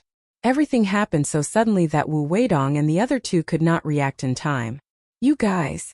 Wu Weidong looked at Che Peng, Lu Yiping and Taurus Longjiao in shock and anger. Lu Yiping said, You're the Wu family's patriarch, right? This is my first time in Ziwei City. I want a place to stay. How much is your Wu family residence? Name a price. Wu Weidong's face turned green with anger. You said you want to buy my Wu family residence. That's right. Lu Yiping said. 100 billion heaven-grade spirit stones. 100 billion heaven-grade spirit stones? Wu Weidong and Che Suping were stunned. Although every inch of land in Ziwei City was worth gold, the Wu family mansion was still not worth 100 billion heaven-grade spirit stones. Indifferent, Wu Weidong said, Steward Kong Jianxin is the third young master's steward. You seriously injured Steward Kong. That is the same as offending the third young master. In Ziwei City, do you know the consequences of offending the third young master?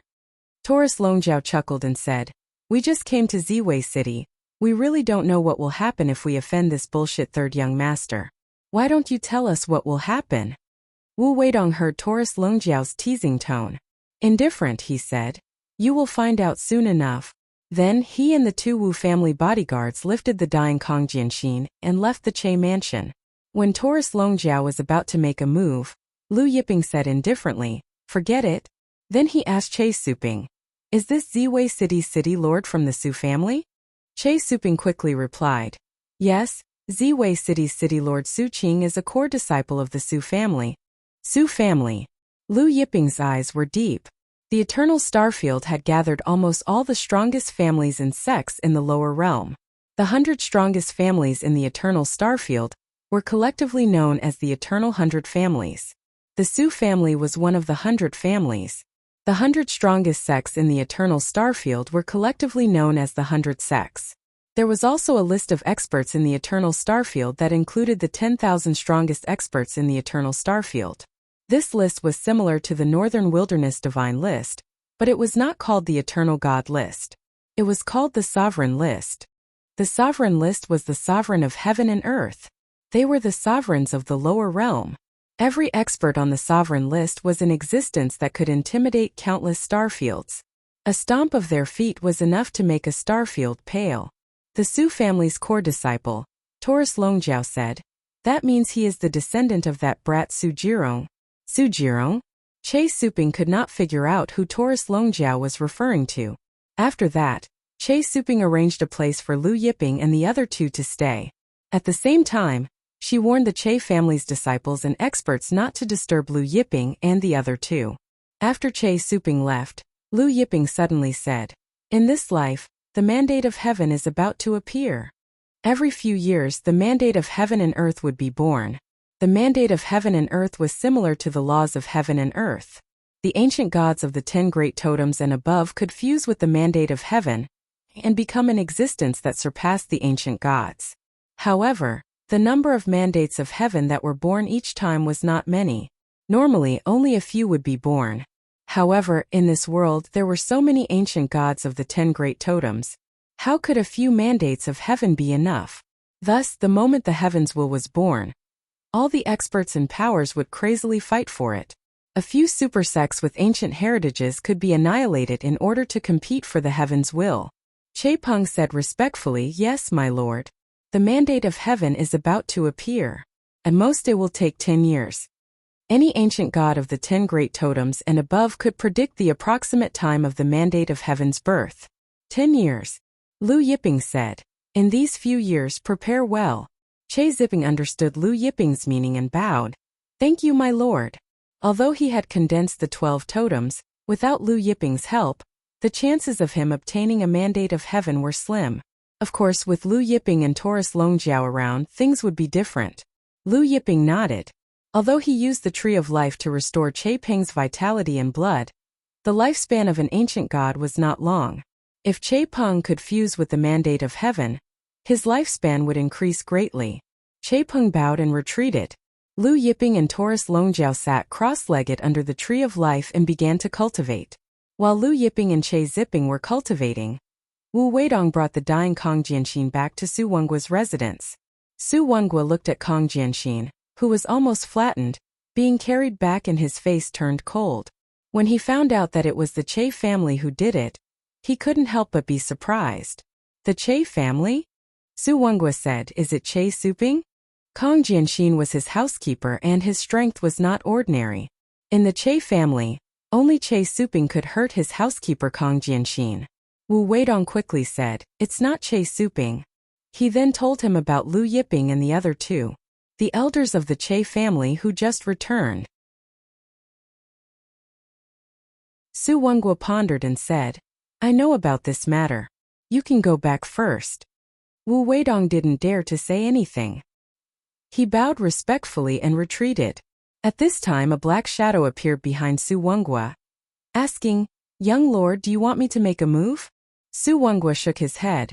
3 days later, Lord Father will host a banquet to invite experts from various forces. We'll talk about it after the banquet is over. First, investigate these 3 people's identities. The black shadow complied and hid in the darkness, disappearing from sight. After the black shadow disappeared, Su Wengua came to the secret chamber and began to cultivate. Purple light surged from his body and black qi filled the secret chamber. The cultivation technique Su Wengua cultivated was the extreme purple devil tribe's cultivation technique. The next day, the sky was bright. Several figures arrived outside Ziwei City. They were Wan Lidong and Sun Quan from the Red Flame Chamber of Commerce. Other than them, there were also 2 other experts from the Chamber of Commerce.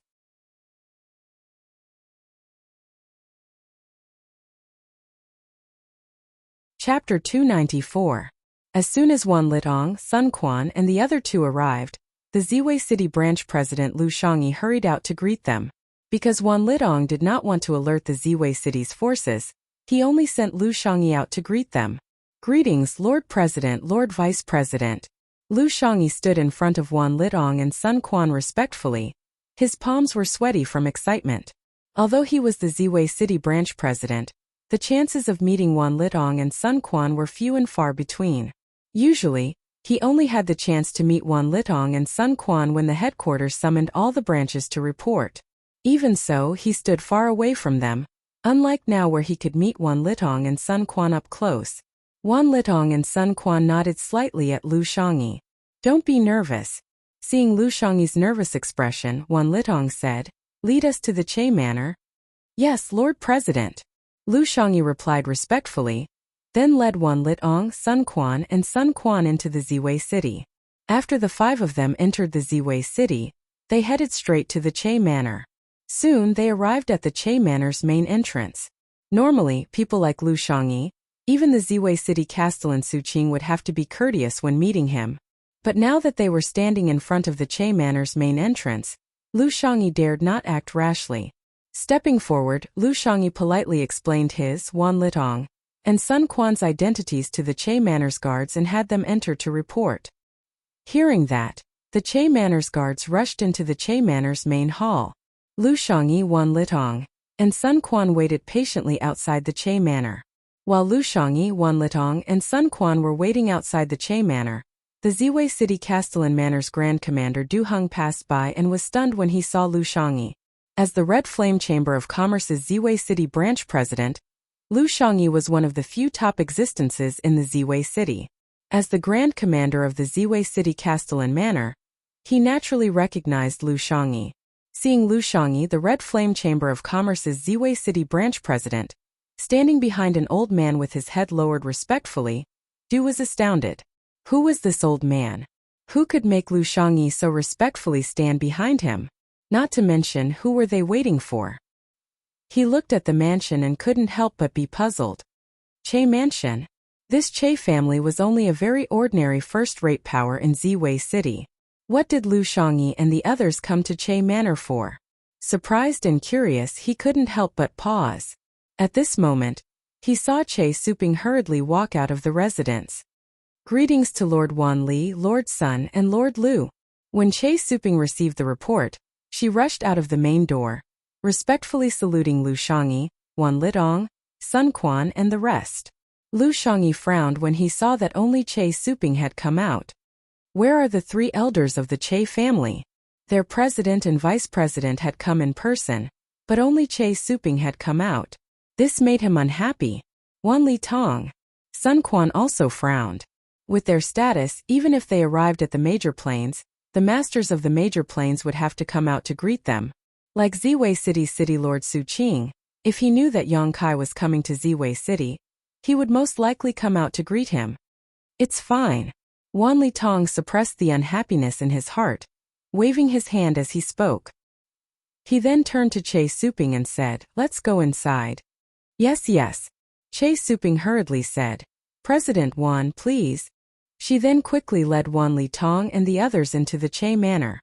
"Lords, please take a seat. I will go invite Lord Lu and the others." After entering the main hall, Che Suping excused herself and quickly turned to invite Lu Yiping and the others in. Che Suping was so anxious that her forehead was covered in sweat. When she arrived at Lu Yiping's courtyard, she knocked on Lu Yiping's door. Lu Yiping let her in. "Lord, the Red Flame Chamber of Commerce's President Wan Li and the others are here. They are already in the main hall," Che Suping hurriedly reported after entering the main hall. Lu Yiping and Taurus Longjiao stood up.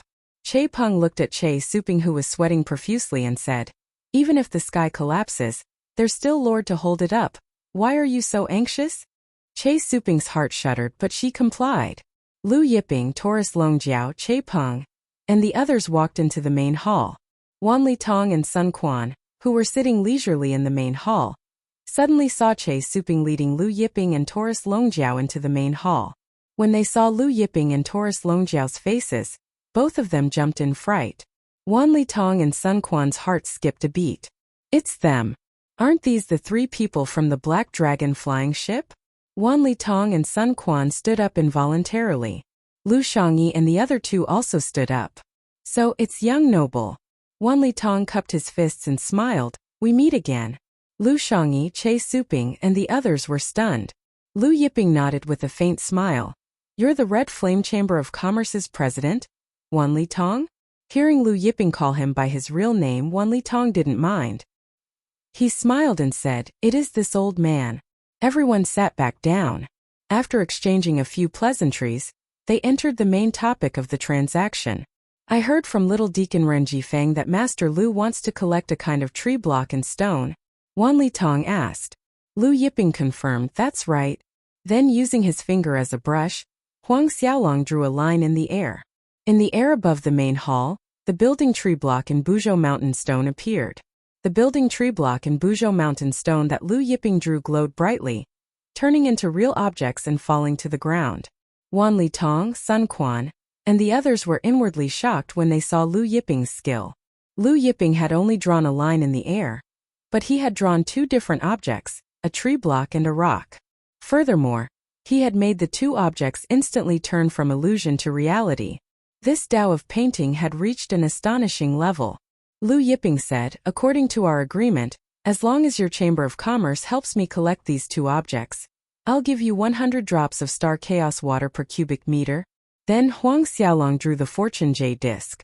This kind of jade disc for one piece, I'll give you 10 buckets of star chaos water. Lu Yiping stated. At the same time, he took out the heaven and earth cauldron and opened a space in the cauldron. Inside, there were several hundred buckets of star chaos water. This was only a small portion of his several 100,000 buckets of star chaos water. But when Wan Litong, Sun Quan, Lu Shangyi, Che Suping, and the others saw the 300 to 400 buckets of star chaos water, their throats quivered. Wan Litong and Sun Quan were still fine, but Lu Shangyi and Che Suping were shocked beyond words. Lu Yiping added, "This star chaos water is only a small portion of mine." A small portion. Wan Litong, Sun Quan, Lu Shangyi, Che Suping, and the other two Red Flame Chamber of Commerce's experts felt their hearts tremble. "I believe you've seen the Blood Moon Gang's big leader's corpse on the way here," Lu Yiping said to Wan Litong and Sun Quan. Wan Litong and Sun Quan shuddered. Could it be? "The Blood Moon Gang was annihilated by my staff," Taurus Longjiao said. "The Blood Moon Gang was annihilated with a staff strike." Wan Litong and Sun Quan stared at Taurus Longjiao in shock. Lu Shangyi, Che Suping, and the other three were also dumbstruck looking at Taurus Longjiao. The Blood Moon Gang's big leader, Long Shuo, was a venerable ranked expert on the sovereign list.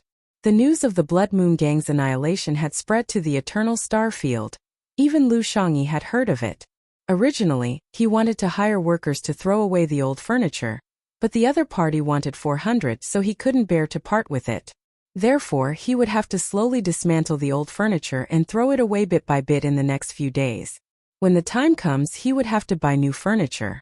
Plus, it's already the end of the year, so the update would be at the third update. If he's not busy, the update would be at the fourth update.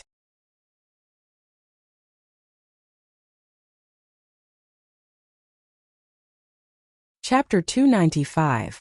These days, the mysterious expert who had killed the Bloody Moon faction was actually the strong man in the golden retriever in front of him.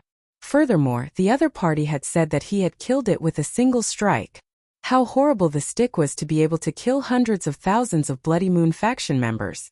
Even the big leader of Bloody Moon faction, Long Shuo, was beaten to death? When Lu Shangyi saw the 300 to 400 buckets of star chaos water, he couldn't help but be startled awake. He looked at Taurus Longjiao in horror. The main hall was silent for a moment. After a long time, Wan Litong's throat wriggled, and he cupped his fists to Lu Yiping and Taurus Longjiao and said with a wry smile, "Previously on the way, we guessed whether the Bloody Moon faction was killed by you, child. Now we know it's true." Then he said, "The Bloody Moon faction has been robbing and killing the merchant ships of the surrounding star areas for many years. The major forces have suffered greatly. Young masters, you have destroyed the Bloody Moon faction. This old man thanks the three of you on behalf of the major chambers of commerce." Lu Yiping waved his hand. "I just happened to run into it, so I destroyed it while I was at it. Then I'll have to trouble President Wan Litong to take care of this tree block, stone, and jade disc." When Wan Litong heard this, he felt flattered and waved his hand. "Young master is too polite. Since young master has entrusted this task to our Chamber of Commerce, it means that you trust our Chamber of Commerce. We will do our best to help young master find this tree block, stone, and jade disc." Lu Yiping continued, "There's one more thing I want to ask the Scarlet Flame Chamber of Commerce to inquire about it for me." "Young master, please speak." Wan Litong hurriedly said, "Have you heard of the Purple Extreme Demon Clan?" Lu Yiping asked. 10,000-mile connection. Sun Quan was startled. "Is it the Purple Extreme Demon race of the primordial era?" Wan Litong asked. Lu Yiping nodded and said, "I have some grudges with the Purple Extreme Demon race. As far as I know, The Purple Extreme Demon Race has a very important headquarters in the Eternal Star Field. If you can help me find their headquarters, I will give you 300 barrels of Star Chaos Water. 300 barrels of Star Chaos Water. Wan Litong, Sun Quan, and the others were dumbfounded. Not bad. Lu Yiping continued. If you can help me find the whereabouts of a Purple Extreme Demon, I will give you 10,000 drops of Stellar Chaos Water. The whereabouts of a Purple Extreme Demon and 10,000 drops of Stellar Chaos Water. The Purple Extreme Demon clan received 300 barrels of Star Chaos Water. Wan Litong's eyes flickered, clearly calculating the gains and losses. If Lu Yiping were to find out the whereabouts of the Purple Extreme Demons, he might anger the Purple Extreme Demons and suffer their vengeance. Don't worry, Lu Yiping said. As long as you help me find the whereabouts of the Purple Extreme Demons, we will act and destroy them. Wan Litong finally nodded. All right, our Red Flame trading firm will accept this mission. While Lu Yiping was chatting with Wan Litong and Sun Quan, Purple Myrtle City's Grand Commander Du Heng noticed that Lu Shangyi and the others had not come out from the Che Manor for a long time, so he left. Du Heng wanted to report the Purple Myrtle City's defense situation to Su Qing, so he strolled to the Castellan Manor and reported the recent situation to Su Qing. After reporting, Du Heng hesitated for a moment before telling Su Qing about Lu Shangyi entering the Che Manor. Oh, Che Manor? Su Qing was surprised. Yes, and Lu Shangyi accompanied the 4 people into the Che Manor. Du Heng added, this subordinate guesses that those 4 people came from the Red Flame trading firm's headquarters. Lu Shangyi followed behind them respectfully. The Red Flame trading firm's headquarters? Su Qing pondered. Why did they come to the Che Manor? As the Purple Myrtle City's Castellan, he knew all the first-rate forces in the city like the back of his hand. This Che Manor could barely squeeze into the first-rate forces.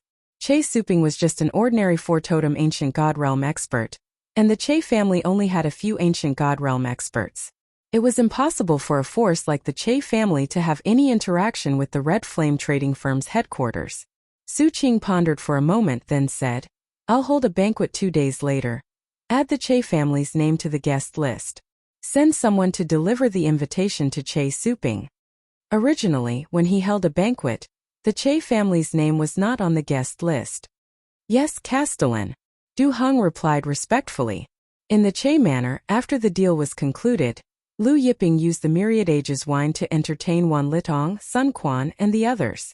Half a day later, Wan Litong, Sun Quan, and the others left the Che Manor.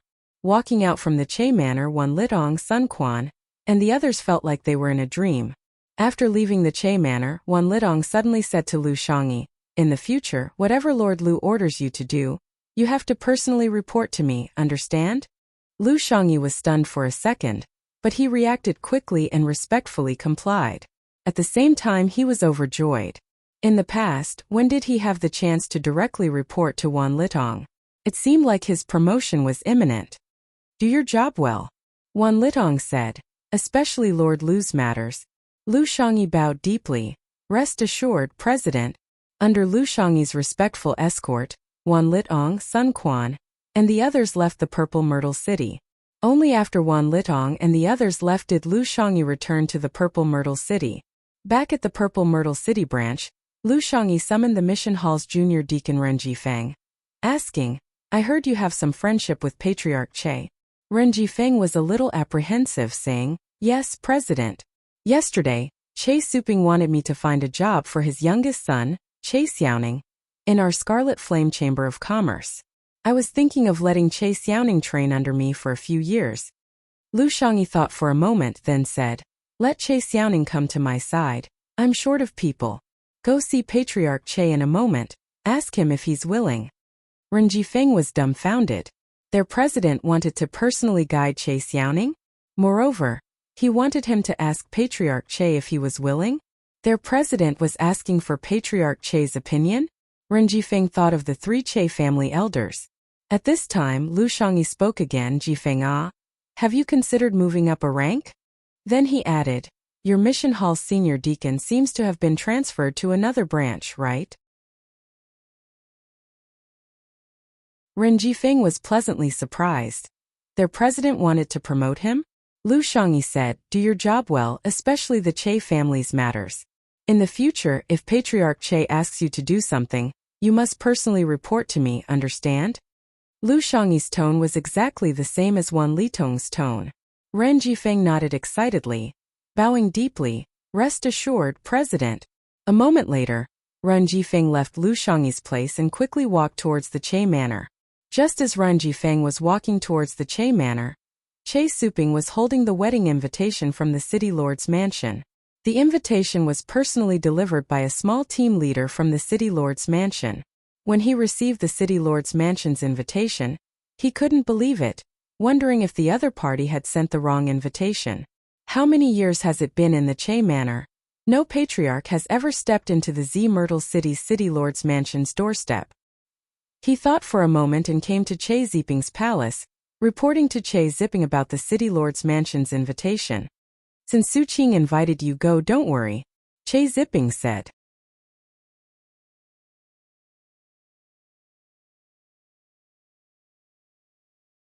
Chapter 296. Yes, Suping understands. After receiving Che Peng's reply, Che Suping calmed down. Then Lord Lu and Lord Shaojin. Che Suping looked at Lu Yiping's palace and said, "You don't have to disturb Lord Lu and Lord Shaojin." Che Ziping said, "Also, you don't have to guess their identities in the future. Lord Lu's identity isn't something you can imagine."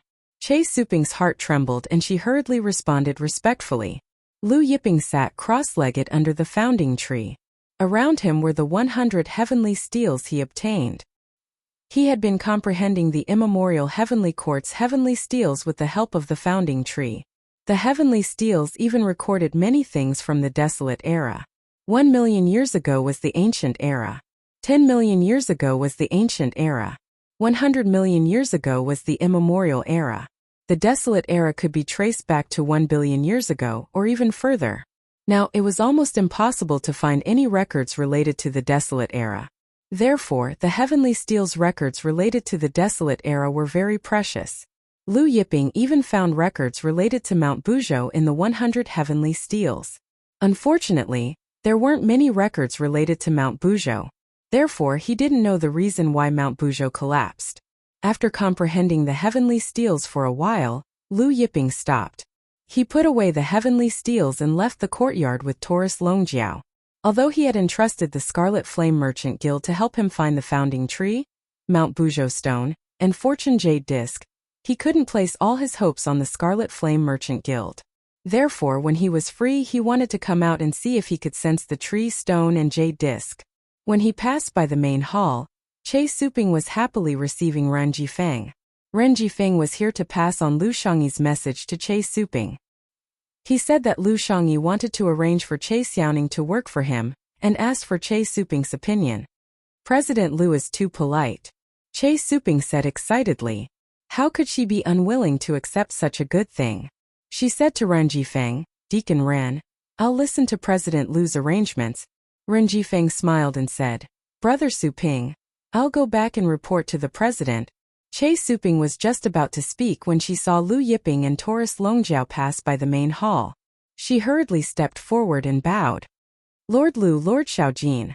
When Ren Jifeng saw that it was Lu Yiping and Taurus Longjiao, he hurried forward to greet them. Sir, are you going out? Che Suping asked carefully. Lu Yiping grunted and said, Let's go out for a walk. Xiaoning is fun. I often wander around Ziwei City and am familiar with Ziwei City. Shall I let Xiaoning lead the way for you two, sirs? Che Suping said boldly.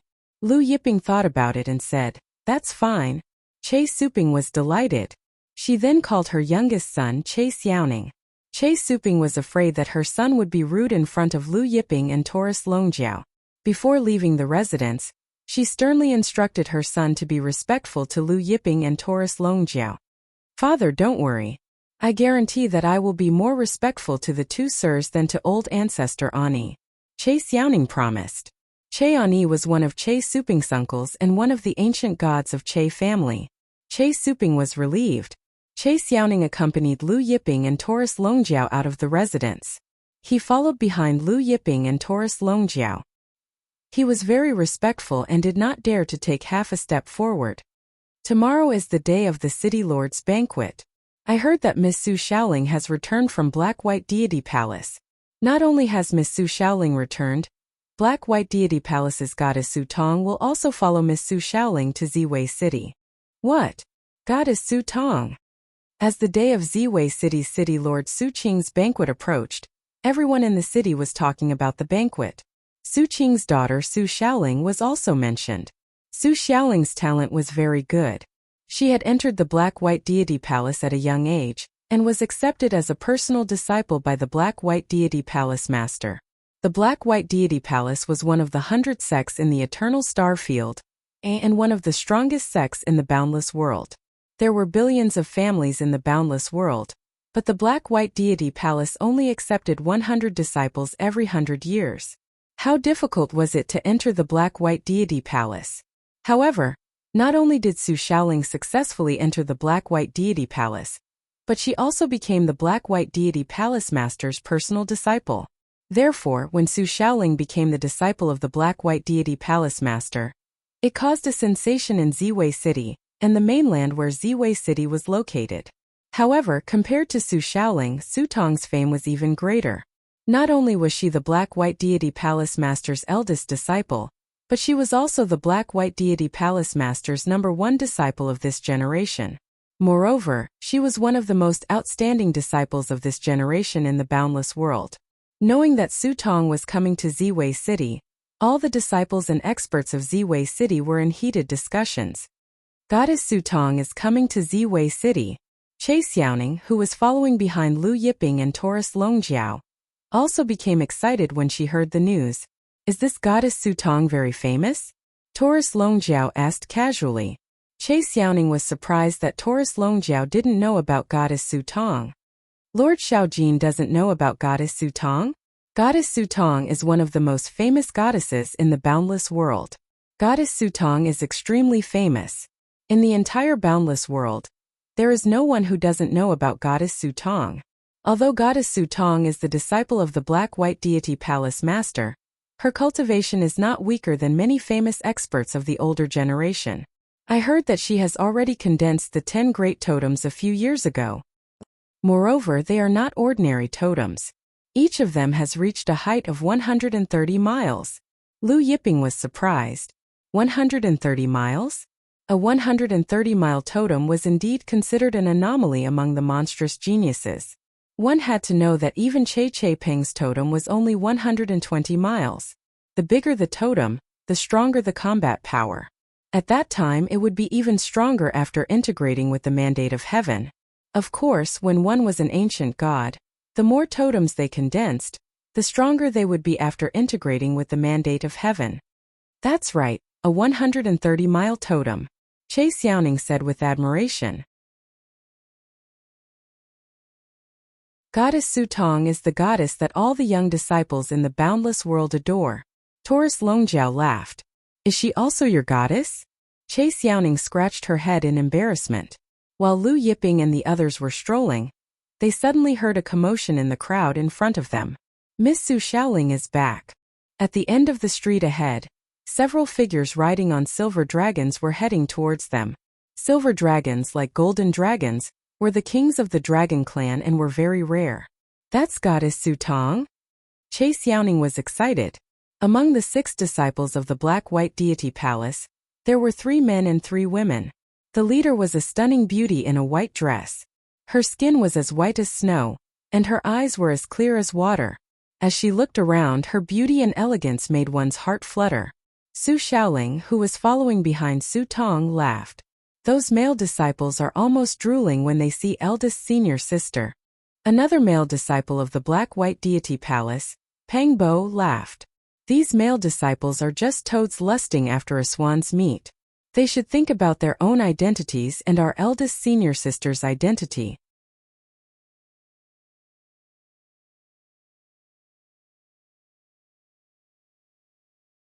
Chapter 297. Zhu Weijin, the Black-White Deity Palace's disciple, looked at the surrounding family's disciples and laughed. These people's aptitude is too weak, their strength is too low. Even our Black-White Deity Palace's most ordinary outer disciples are 100 times stronger than them. Su Xiaoling laughed. These Ziwei City's family disciples can't compare to our Black-White Deity Palace's disciples. As they chatted and laughed, they made their way to the Ziwei City Castellan mansion.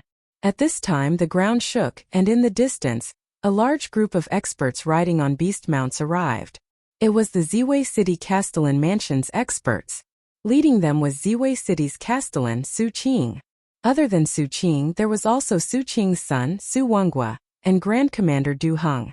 Su Tong was the Black-White Deity Palace's first disciple, and also the Black-White Deity Palace's #1 disciple. She was also one of the top 10 totem experts. Therefore, when Su Qing learned of Su Tong's arrival, he hurriedly led the Castellan mansion's experts to greet her. After arriving, Ziwei City's Castellan Su Qing quickly cupped his fists at Su Tong. Su Qing greets Goddess Su Tong. Su Tong smiled. Uncle Su doesn't need to be so polite. Xiaoling is my junior sister. And you're my elder, it should be me who greets Uncle Su. Everyone exchanged some pleasantries. Then, under Su Qing's invitation, the Black-White Deity Palace's Su Tong, Pangbo, and Zhu Weijin headed to the Ziwei City Castellan mansion. Looking at Su Tong's beautiful figure, Che Xiaoning couldn't retract his gaze for a long time. Taurus Longjiao laughed. She's already gone. Kid, you still don't want to leave? Che Xiaoning regained his senses, smiled awkwardly, scratched his head, and then followed behind Lu Yiping and Taurus Longjiao. Taurus Longjiao said, "This girl's appearance is not bad, but she's too arrogant." Those Black-White Deity Palace disciples were even more annoying, saying something like a toad wanting to eat swan meat. Swan? Swan. In my opinion, she's just a heavenly chicken. Che Xiaoning was dumbfounded. Heavenly chicken? Was he referring to Goddess Su Tong? Taurus Longjiao reminiscing. Princess Tianqian is still the best. The Tianqian he mentioned was the youngest daughter of the founder of Hengyuan Plains Tianwen Pavilion Tianwen. Lu Yiping smiled. The three of them strolled around casually. After a round, there was no reaction from the building tree Mount Buzhou and the jade disc of good fortune. Lu Yiping and Taurus Longjiao returned to the Che mansion and continued to cultivate the longevity art and the immortal skyward art. The next day, it was the day of Ziwei City's city lord Su Qing's banquet. Before dawn, the entire Ziwei City was bustling with noise and excitement. The streets and alleys around the city lord's mansion were decorated with lanterns and streamers, creating a festive atmosphere. There was an endless stream of masters from all over the world who came to participate in the banquet, and all kinds of luxurious mounts and carriages filled the square in front of the city lord's mansion. Che Suping also took the invitation and drove out of the Che manor early. This time he didn't bring many people with him. His eldest son and daughter weren't around, so he brought his youngest son, Che Xiaoning, and the other two ancient gods of the Che family, Che Ani and Che Chuanli. Che Xiaoning was extremely excited as she sat on the carriage. A short while later, the carriage arrived at Ziwei City's city lord mansion. Although Che Manor's carriage was also pulled by a rare divine beast, compared to the luxurious carriages that filled the square, Che Manor's carriage was a little shabby. In the most conspicuous position in the square in front of the city lord's mansion, there were 6 silver dragons crawling on the ground. These were the Black-White Deity Palace's Su Tong, Pangbo, and Zhu Weijin's mounts. When the various forces experts passed by the silver dragons, they all took a detour, afraid that they would disturb the 6 silver dragons. Che Suping finally stopped the carriage at a corner of the square, then walked towards the entrance of the Ziwei City Lord's mansion with Che Xiaoning, Che Ani, and Che Chuanli. When Che Suping's group arrived at the City Lord's mansion, Su Wenggua was chatting with Su Xiaoling, Su Tong, Pangbo, and Zhu Weijin. "Third brother, today is father's banquet. Why didn't your steward Kong Jianxin come to help?" Su Xiaoling asked. Su Wenggua hesitated for a moment, then said, "Kong Jianxin was beaten up a few days ago. He was seriously injured. His divine veins and godhead were shattered." "What?" Su Xiaoling was in disbelief. "It was the Ziwei City's people?" Su Wenggua nodded. "It was the Ziwei City's people." Su Tong, Pangbo, and Zhu Weijin also stopped talking. All of them were surprised. "In this Ziwei City, there is someone who dares to injure Brother Wengua's steward?" Pangbo frowned. "I wonder which superforce's expert is it?" Su Wenggua shook his head. "It's not a superforce. It's just an ordinary first-rank family called Che Manor." Che Manor? Su Xiaoling recalled. The Che Manor's patriarch seems to be an ancient god with 4 totems? Also the Che family's strongest expert? Su Wenghua nodded. That's right, originally, I wanted to send people to teach this Che family a lesson, but considering father's banquet is imminent, it wouldn't be good for the reputation, so I can only forget about it.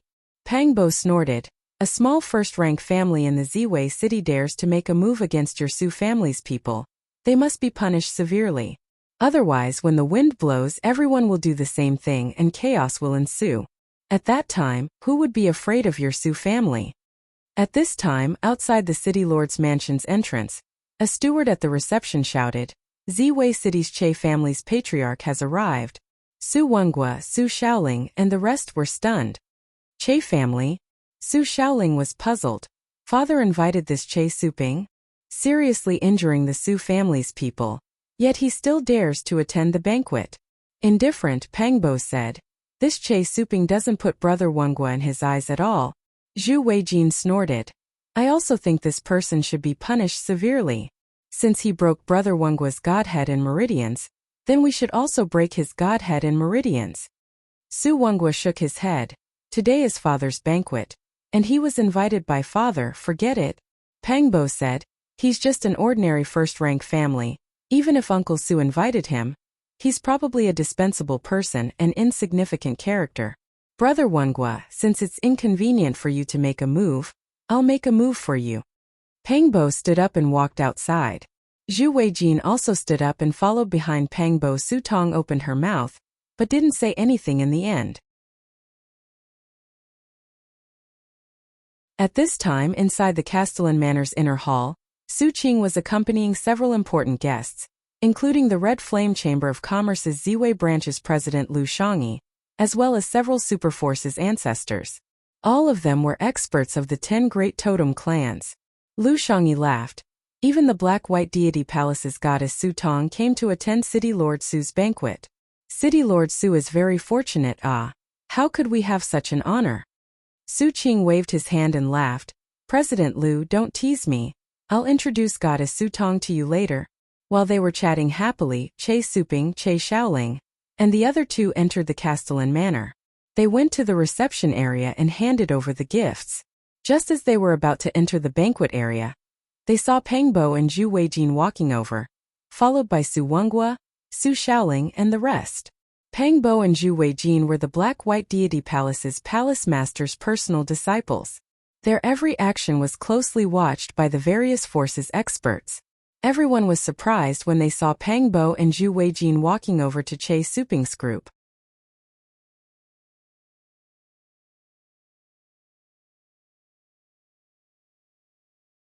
Chapter 298. Che Suping watched as Pang Bo and Zhu Weijin from the Black-White Deity Palace walked towards her, followed by Su Wenghua, Su Shaoling, and Su Tong. Che Ani and Che Chuanli also recalled the matter of Su Wenghua's steward Kong Jianxin a few days ago, and their faces paled. Only Che Xiaoning was puzzled, but sensing the hostility from Pang Bo, Zhu Weijin, and the others, he had a bad feeling about this. Before everyone's eyes, Pang Bo, Zhu Weijin, and the others stopped in front of Che Suping's group. The experts who came to attend the banquet noticed something was amiss, and all of them stopped in their tracks. Isn't that the Che family's patriarch, Che Suping? Did the Che family offend the Black-White Deity Palace's palace master's personal disciple? Some ancestors were bewildered. Pang Bo looked at Che Suping from head to toe. You're the Ziwei City's Che family's patriarch, Che Suping? Che Suping's heart tightened, but he quickly cupped his fists. This one is indeed Che Suping. Greetings to several lords from the Black-White Deity Palace. Then he added, I was invited by Castellan Lord Su Qing to attend the banquet. May I know what matter lords have with me? Indifferent smile appeared on Pang Bo's face seeing Che Suping mention Su Qing's name. Che Suping, let me ask you. Brother Wenghua's steward Kong Jianxin was injured by your Che family's experts. Even his godhead and meridians were shattered, is this true? Pang Bo's words caused an uproar among the crowd. What? There's such a thing. Third young master Su's steward Kong Jianxin was injured by Che family's experts. Even his godhead and meridians were shattered. This is too ruthless. Is this Che family crazy? They actually dared to injure third young master's steward to this extent. Experts from various forces were shocked and surprised. Wu family's patriarch Wu Weidong, who had a conflict with the Che family, was among the crowd watching this scene. Indifferent smile appeared on his face. Facing Pang Bo's question, Che Suping braced himself and explained nervously, "At that time, Steward Kong came to my Che family." But, just as he was about to explain, Zhu Weijin cut him off. "Families, manners, families, experts, you only, and meridians." Suping's words. "Speak." Zhu Weijin suddenly bellowed. A cold light flashing in his eyes, and a terrifying aura rushed towards Che Suping and the others. Zhu Weijin was the fourth disciple of the Black-White Deity Palace. His cultivation was not weak as he already had 7 totem ancient gods. Under Zhu Weijin's might, Che Suping only felt suffocated. On the other hand, Che Xiaoning was only a peak late-stage god. She was not even the ruler of a plane. Under Zhu Weijin's pressure, her face paled. She felt like she was being crushed by a terrifying mountain. She was forced to her knees. Che Ani and Che Chuanli were both ancient god realm experts with 3 totems. Thus, they were still able to hold their breath and staggered backward. Che Suping looked at Zhu Weijin in shock and could only answer truthfully. He was heavily injured by the elders of my Che family. When the crowd heard this, there was another uproar. Indifferent, Zhu Weijin said. "It's good that you admit it. Our Black-White Divine Palace's disciples have always been clear about what's right and wrong. Since your Che family destroyed Wengua's people's godheads and divine veins, I'll do the same to you." Not waiting for Che Suping to argue, Huang Xiaolong's palm struck out, landing on Che Suping's chest. Zhu Weijin's attack was too fast. Caught off guard, Che Suping was sent flying by Zhu Weijin's palm, crashing heavily on the ground. A loud boom resounded from the ground. Che Suping vomited blood. Zhu Weijin's attack earlier was destroying Che Xiaoning's vitality. Moreover, many of Che Xiaoning's divine veins had already been destroyed by Zhu Weijin. "Father!" Che Xiaoning screamed in agony. Her eyes were bloodshot as she glared at Zhu Weijin. Indifferent smile appeared on Pang Bo's face watching this. "Reckless things. Do you think we won't dare to touch you just because you received Uncle Su's invitation?" Pang Bo's palm also struck out at Che Ani and Che Chuanli. Che Ani and Che Chuanli were also sent flying. As for Che Xiaoning, she was only a peak late-stage heavenly god realm cultivator.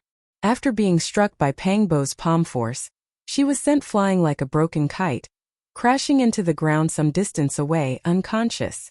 Then, Zhu Weijin took another step forward, striking out again at Che Suping's chest, shattering the rest of her divine veins.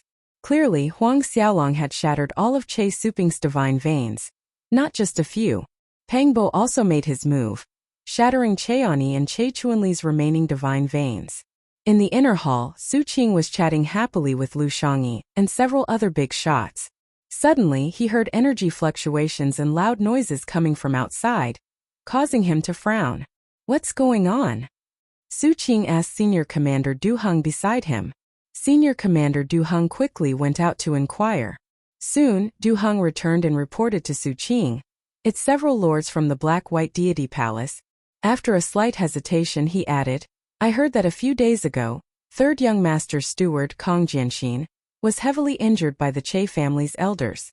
Even his godhead and divine veins were shattered." When Lord Zhu Weijin learned of the Black-White Deity Palace's Pang Bo and Lord Pang Bo, he felt indignant for the 3rd Young Master. Therefore, just now he also destroyed the Che family's patriarch, Che Suping's divine veins and godhead. Lu Shangyi, who was leisurely sipping on his tea, felt an explosion in his mind when he heard Du Heng's words. His face tightened, and he jumped to his feet with a terrifying expression. "What did you say just now? Who was it?" Senior Commander Du Heng was startled by Lu Shangyi's reaction. Looking at Lu Shangyi's horrified expression, Du Heng explained, "It was the Black-White Deity Palace's Pang Bo and Lord Zhu Weijin." Lu Shangyi roared in anger. "I'm asking, whose divine veins and godhead were they destroyed?" Du Heng's heart shuddered at Lu Shangyi's angry roar. He knew Lu Shangyi well. Lu Shangyi was always smiling, and he had never seen Lu Shangyi so angry. Moreover, Lu Shangyi seemed to be afraid, as if the sky was collapsing. Watching Lu Shangyi's reaction, Su Qing and several other big shots were astonished. "Brother Lu!" Su Qing stood up and called out. Lu Shangyi dashed out of the inner hall like a madman, rushing out of the hall. Su Qing and several other big shots exchanged glances. "Let's go out and take a look." Su Qing said solemnly as he followed Lu Shangyi out of the hall. For some reason he had a bad premonition. He had a good relationship with Lu Shangyi, and he had never seen Lu Shangyi so angry and fearful. Lu Shangyi's fear was because Che Suping's divine veins and godhead were destroyed? Soon Lu Shangyi reached the outer hall. Zhu Weijin had already sent out several palm strikes, but seeing Che Suping on the verge of death, he sent out another palm strike. All of a sudden, a person rushed out from the inner hall, meeting Zhu Weijin's palm strike head-on. Bang! Shockwaves from the palm strike swept out. Zhu Weijin staggered back from the impact. Everyone was dumbfounded. Su Tong's brows furrowed as she looked at Lu Shangyi. Stop! Su Qing, who had chased after Zhu Weijin, Pang Bo, and the others hurriedly shouted. He was afraid that Zhu Weijin, Pang Bo, and the others would attack Lu Shangyi. Lu Shangyi was a member of the Scarlet Flame Chamber of Commerce. If they fought, it would be troublesome. Even Su Qing, the Ziwei city's castellan, had to be respectful when facing Lu Shangyi. Patriarch Che. After forcing Zhu Weijin back, Lu Shangyi hurried to Che Suping's side and helped her up, calling out anxiously.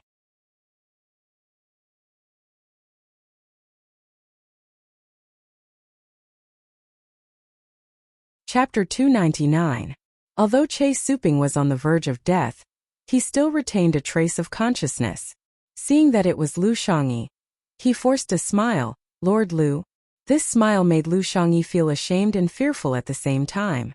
Looking at Che Suping's smile, Lu Shangyi suddenly felt like crying. Patriarch Che, I'm sorry I'm late. Che Suping shook his head weakly. Just as he was about to speak, he vomited a mouthful of blood and fainted. Lu Shangyi's heart tightened watching this, glaring angrily at Zhu Weijin and Pang Bo. You're in big trouble. Zhu Weijin and Pang Bo's faces sank hearing this.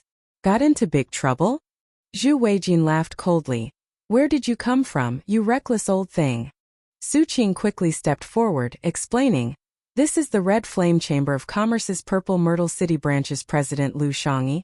Zhu Weijin and Pang Bo were stunned. Even Su Tong and the other two Black-White Deity Palace disciples were surprised. They didn't expect the person who saved Che Suping to be the Red Flame Chamber of Commerce's Purple Myrtle City Branch's president. Zhu Weijin was speechless. Although the Black-White Deity Palace was one of the Eternal Star Field's 100 sects, and one of the few super sects in the boundless world, the Red Flame Chamber of Commerce was the Eternal Star Field's #1 Chamber of Commerce. Su Qing said to Senior Commander Du Heng beside him, Why aren't you saving him? Che Suping was someone he invited, but Zhu Weijin and Pang Bo injured Che Suping during his banquet. This greatly displeased him, but since Zhu Weijin and Pang Bo were disciples of the Black-White Deity Palace's palace master, he couldn't vent his anger. At this time Su Tong stepped forward and said to Su Qing, Uncle Su, these two junior brothers were reckless, attacking during your banquet. I apologize on their behalf. Seeing Su Tong apologizing, Su Qing hurriedly said, Goddess Su is too polite, it's just a small matter. Small matter? Lu Shangyi sneered. You think this is a small matter? You're in big trouble. Pang Bo couldn't resist blurting out, Big trouble? You're talking about this little Che family? What a joke. Little Che family? Lu Shangyi's words reminded him of the hundreds of thousands of Blood Moon factions members. And he sneered, Che, wait for your death. Wait for death. When Su Tong heard this, she was very displeased. Su Qing and the other big shots frowned as well. They felt that Lu Shangyi was exaggerating. The matter of Ziwei City's City Lord Manor reached the ears of the Che family's experts very quickly. An expert of the Che clan anxiously knocked on Che Peng's palace. Come in. Che Ziping stopped cultivating and said. After that expert from the Che clan came in, he first bowed to Che Peng before crying, Old ancestor, something happened to the clan head and the others in the city lord's mansion. He continued, News has just spread that the Black-White Deity Palace's palace master's disciple crippled their godheads and meridians. I heard it's because of what happened to Kong Jianxin a few days ago. His godhead and meridians were destroyed. Che Ziping's face darkened. Yes, other than the patriarch, third young master, Annie and Chun-Li were all crippled. The Che family's expert cried. I heard that the patriarch and the others have already fainted. Che Peng suddenly stepped into the air and arrived above the Che mansion. He stood high in the air and released his aura in a frenzy. He no longer suppressed his aura. Boom! When Che Peng's aura was fully released, heaven and earth rumbled, and a bright light shone. A terrifying storm swept across heaven and earth. At this moment, everyone in Ziwei City felt Che Peng's terrifying aura. Even the people in the city lord's mansion far away from the Che mansion could feel Che Peng's majestic aura. So strong. This is an ancient god with 11 totems. The several 10 great totem realm experts standing beside Su Qing exclaimed in shock. An ancient god with 11 totems.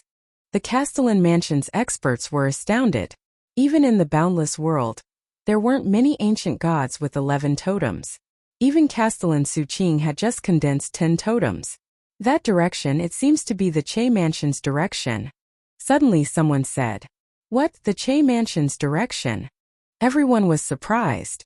Su Tong, Peng Bo, Zhu Weijin and the others exchanged a glance. At this time Su Wenghua said, "It's just a direction. The Che family's strongest expert is Che Suping. It can't be the Che family's expert." The experts in Ziwei City nodded. Suddenly a cold voice sounded.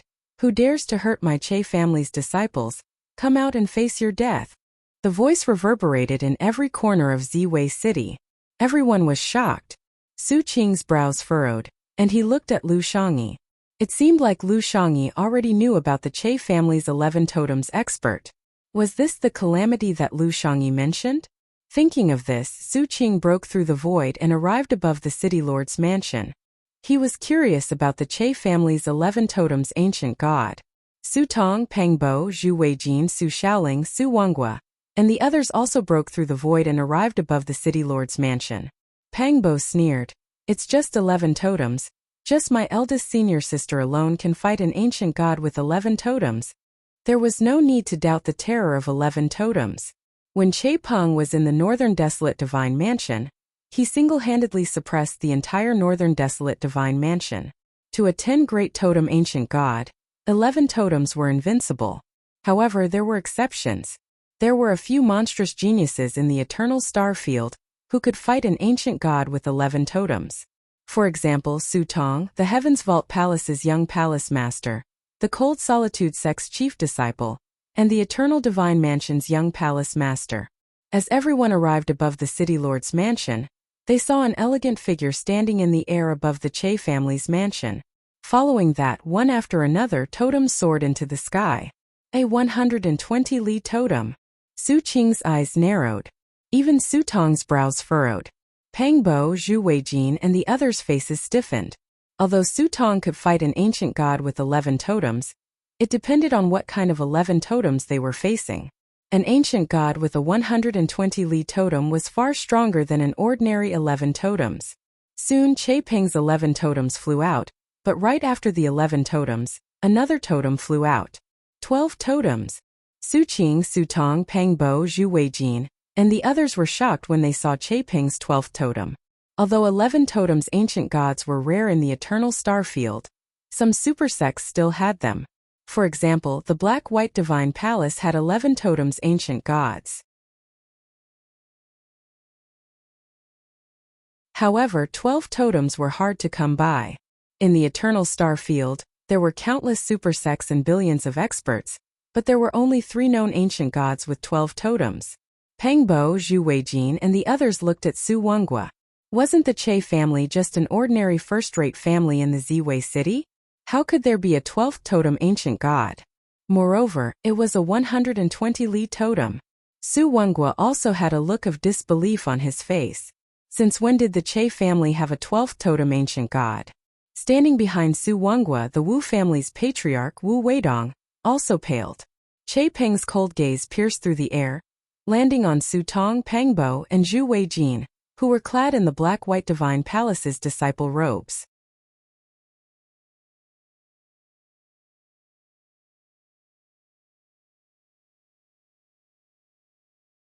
Chapter 300. Everyone's attention was on Che Peng. Including the experts in the Che mansion, all of them were looking at Che Peng with astonishment. The Che family elder who had returned from outside this time was actually a 12 totem expert. Even Lu Shangyi was surprised. He thought it would be Lord Xiaojin, the golden retriever expert, who would have thought it would be Che Peng. Even more so, this scholarly-looking Che Peng standing beside Lu Yiping was a 12-totem expert. 12 totems? Lu Shangyi muttered to himself. If Che Peng had 12 totems, then how many totems did that Lord Xiaojin have? Perhaps he had already surpassed the ancient god realm. Indifferent, Che Peng looked at Su Tong, Pang Bo, Zhu Weijin, and the others. Since your black-white deity palace's people destroyed Su Ping's group of 4 godheads and meridians, then I will also destroy the godheads and meridians of your black-white deity palace's 6 people. What? Che Peng's words shocked the Castellan manners experts. Che Peng wanted to destroy the godheads and meridians of the black-white deity palace's 6 people? Even goddess Su Tong's godhead and meridians were going to be destroyed? Even Su Qing's daughter Su Xiaoling's godhead and meridians were going to be destroyed? Su Tong's face turned ugly. Su Qing frowned, taking a step forward, cupping his fists at Che Peng. This senior Che. This is the black-white deity palace's current generation's goddess, Goddess Su Tong. These 3 are the black-white deity palace's palace master's personal disciples. He pointed at Pang Bo, Zhu Weijin and Su Xiaoling. Then he added, this is my daughter. He pointed at Su Xiaoling. The other 2 are the black-white deity palace's ancestors' personal disciples. He pointed at the remaining 2 black-white deity palace's disciples. He wanted to tell Che Peng that Su Tong's group was not ordinary black-white deity palace's disciples. Su Tong's group of 6, 4 of them were black-white deity palace's personal disciples, and 2 of them were Che Peng's beloved daughter. This Che family's expert actually wanted to destroy his daughter's godhead and meridians? Oh, is that so? Che Ziping's voice was as cold as before as he suddenly punched towards Su Tong and the others. Today whoever tries to stop me, I'll destroy them. The roar of the carriage resounded throughout Ziwei City. As Che Qiping's fist blasted out, suddenly the heavens and earth paused. The sky above Ziwei City, which was originally bright and sunny, suddenly turned into a vast starry sky, with stars appearing one after another. The enormous fist imprint, which was covered in layers of starfire, shattered layers of space, traversed an unknown distance, and then blasted towards Su Tong, Pang Bo, Zhu Weijin and the others. Even though they were separated by layers of space, everyone could still feel the terrifying power of the star flame divine fist. All the masters in Ziwei City raised their heads and stared at the star flame divine fist in horror. The experts from the city lord's mansion were equally shocked. Quick! Activate the mansion's grand formation. Su Qing roared. All the masters in the city lord's city panicked and quickly activated the grand array in the city lord's mansion of Ziwei City. Immediately layers upon layers of light shot up into the sky. The Ziwei City Lord Mansion's array was rarely activated. Only when the mansion was in danger of being destroyed would it be activated. Su Qing was a core disciple of the Su family, one of the 100 sects, and had a close relationship with the Black-White Palace, one of the 100 sects. Therefore, no one had ever attacked the Ziwei City Lord Mansion, and he had never activated the City Lord Mansion's array. This was his first time as the Ziwei City's City Lord. Following the activation of the City Lord Mansion's array, Su Qing roared, "Arrange the Ziwei Divine Array. Attack!" Immediately, the tens of thousands of guards in the City Lord Mansion arranged the Ziwei Divine Array according to the Ziwei Star's position, and at the same time, the blades in their hands slashed out. Su Tong's body also emitted a bright light, and 10 great totems flew out.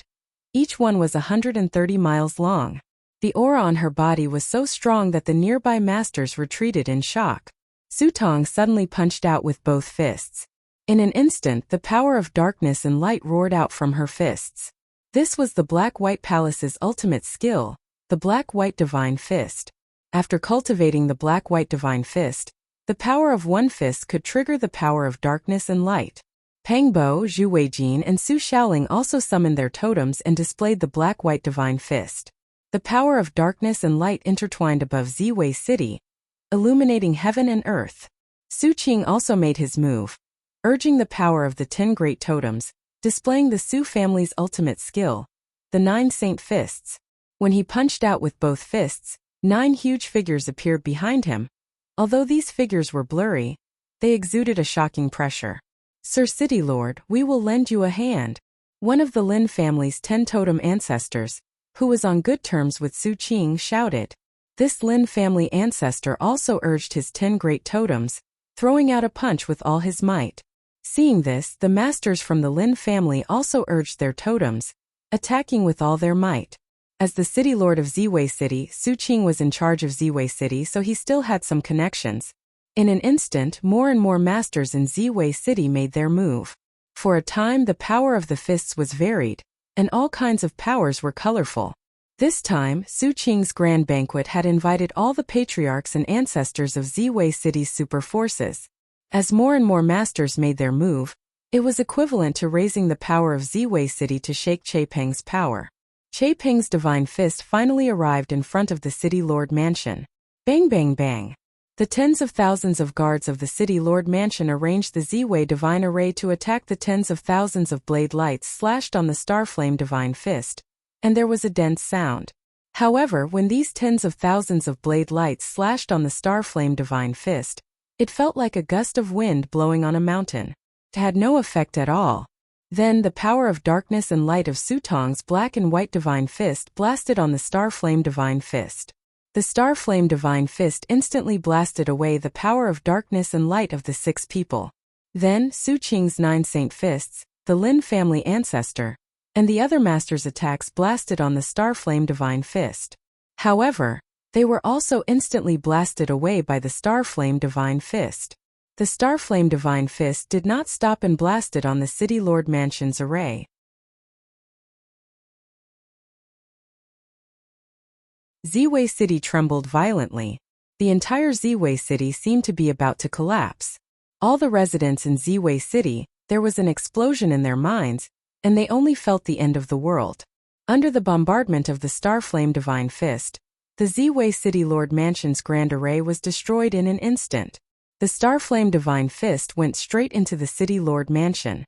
Su Tong, Peng Bo, Zhu Weijin, and Su Xiaoling were the first to bear the brunt of the Starflame divine fist. They were directly blasted away, followed by the City Lord Mansion's tens of thousands of guards, and lastly Su Qing, the Lin family ancestor, and the other experts of Ziwei City. Wherever the Starflame divine fist passed, Su Qing, the Lin family ancestor, and the others were all plowed away. No one could resist and no one could escape. As the Starflame divine fist plowed away Su Tong, Peng Bo, Zhu Weijin, Su Qing, the Lin family ancestor, and the others, the fist waves blasted to the end of Ziwei City, finally stopping in front of the city walls. You're tuning in to the Li Mei's Wuxia Whispers YouTube channel. We're so grateful for your support, and don't forget to subscribe to join us on this incredible journey through captivating stories. Your generosity through donations truly makes a world of difference, as it's the primary source of revenue that allows me to expand and enhance this channel for you. Thank you from the bottom of my heart for being a part of this adventure.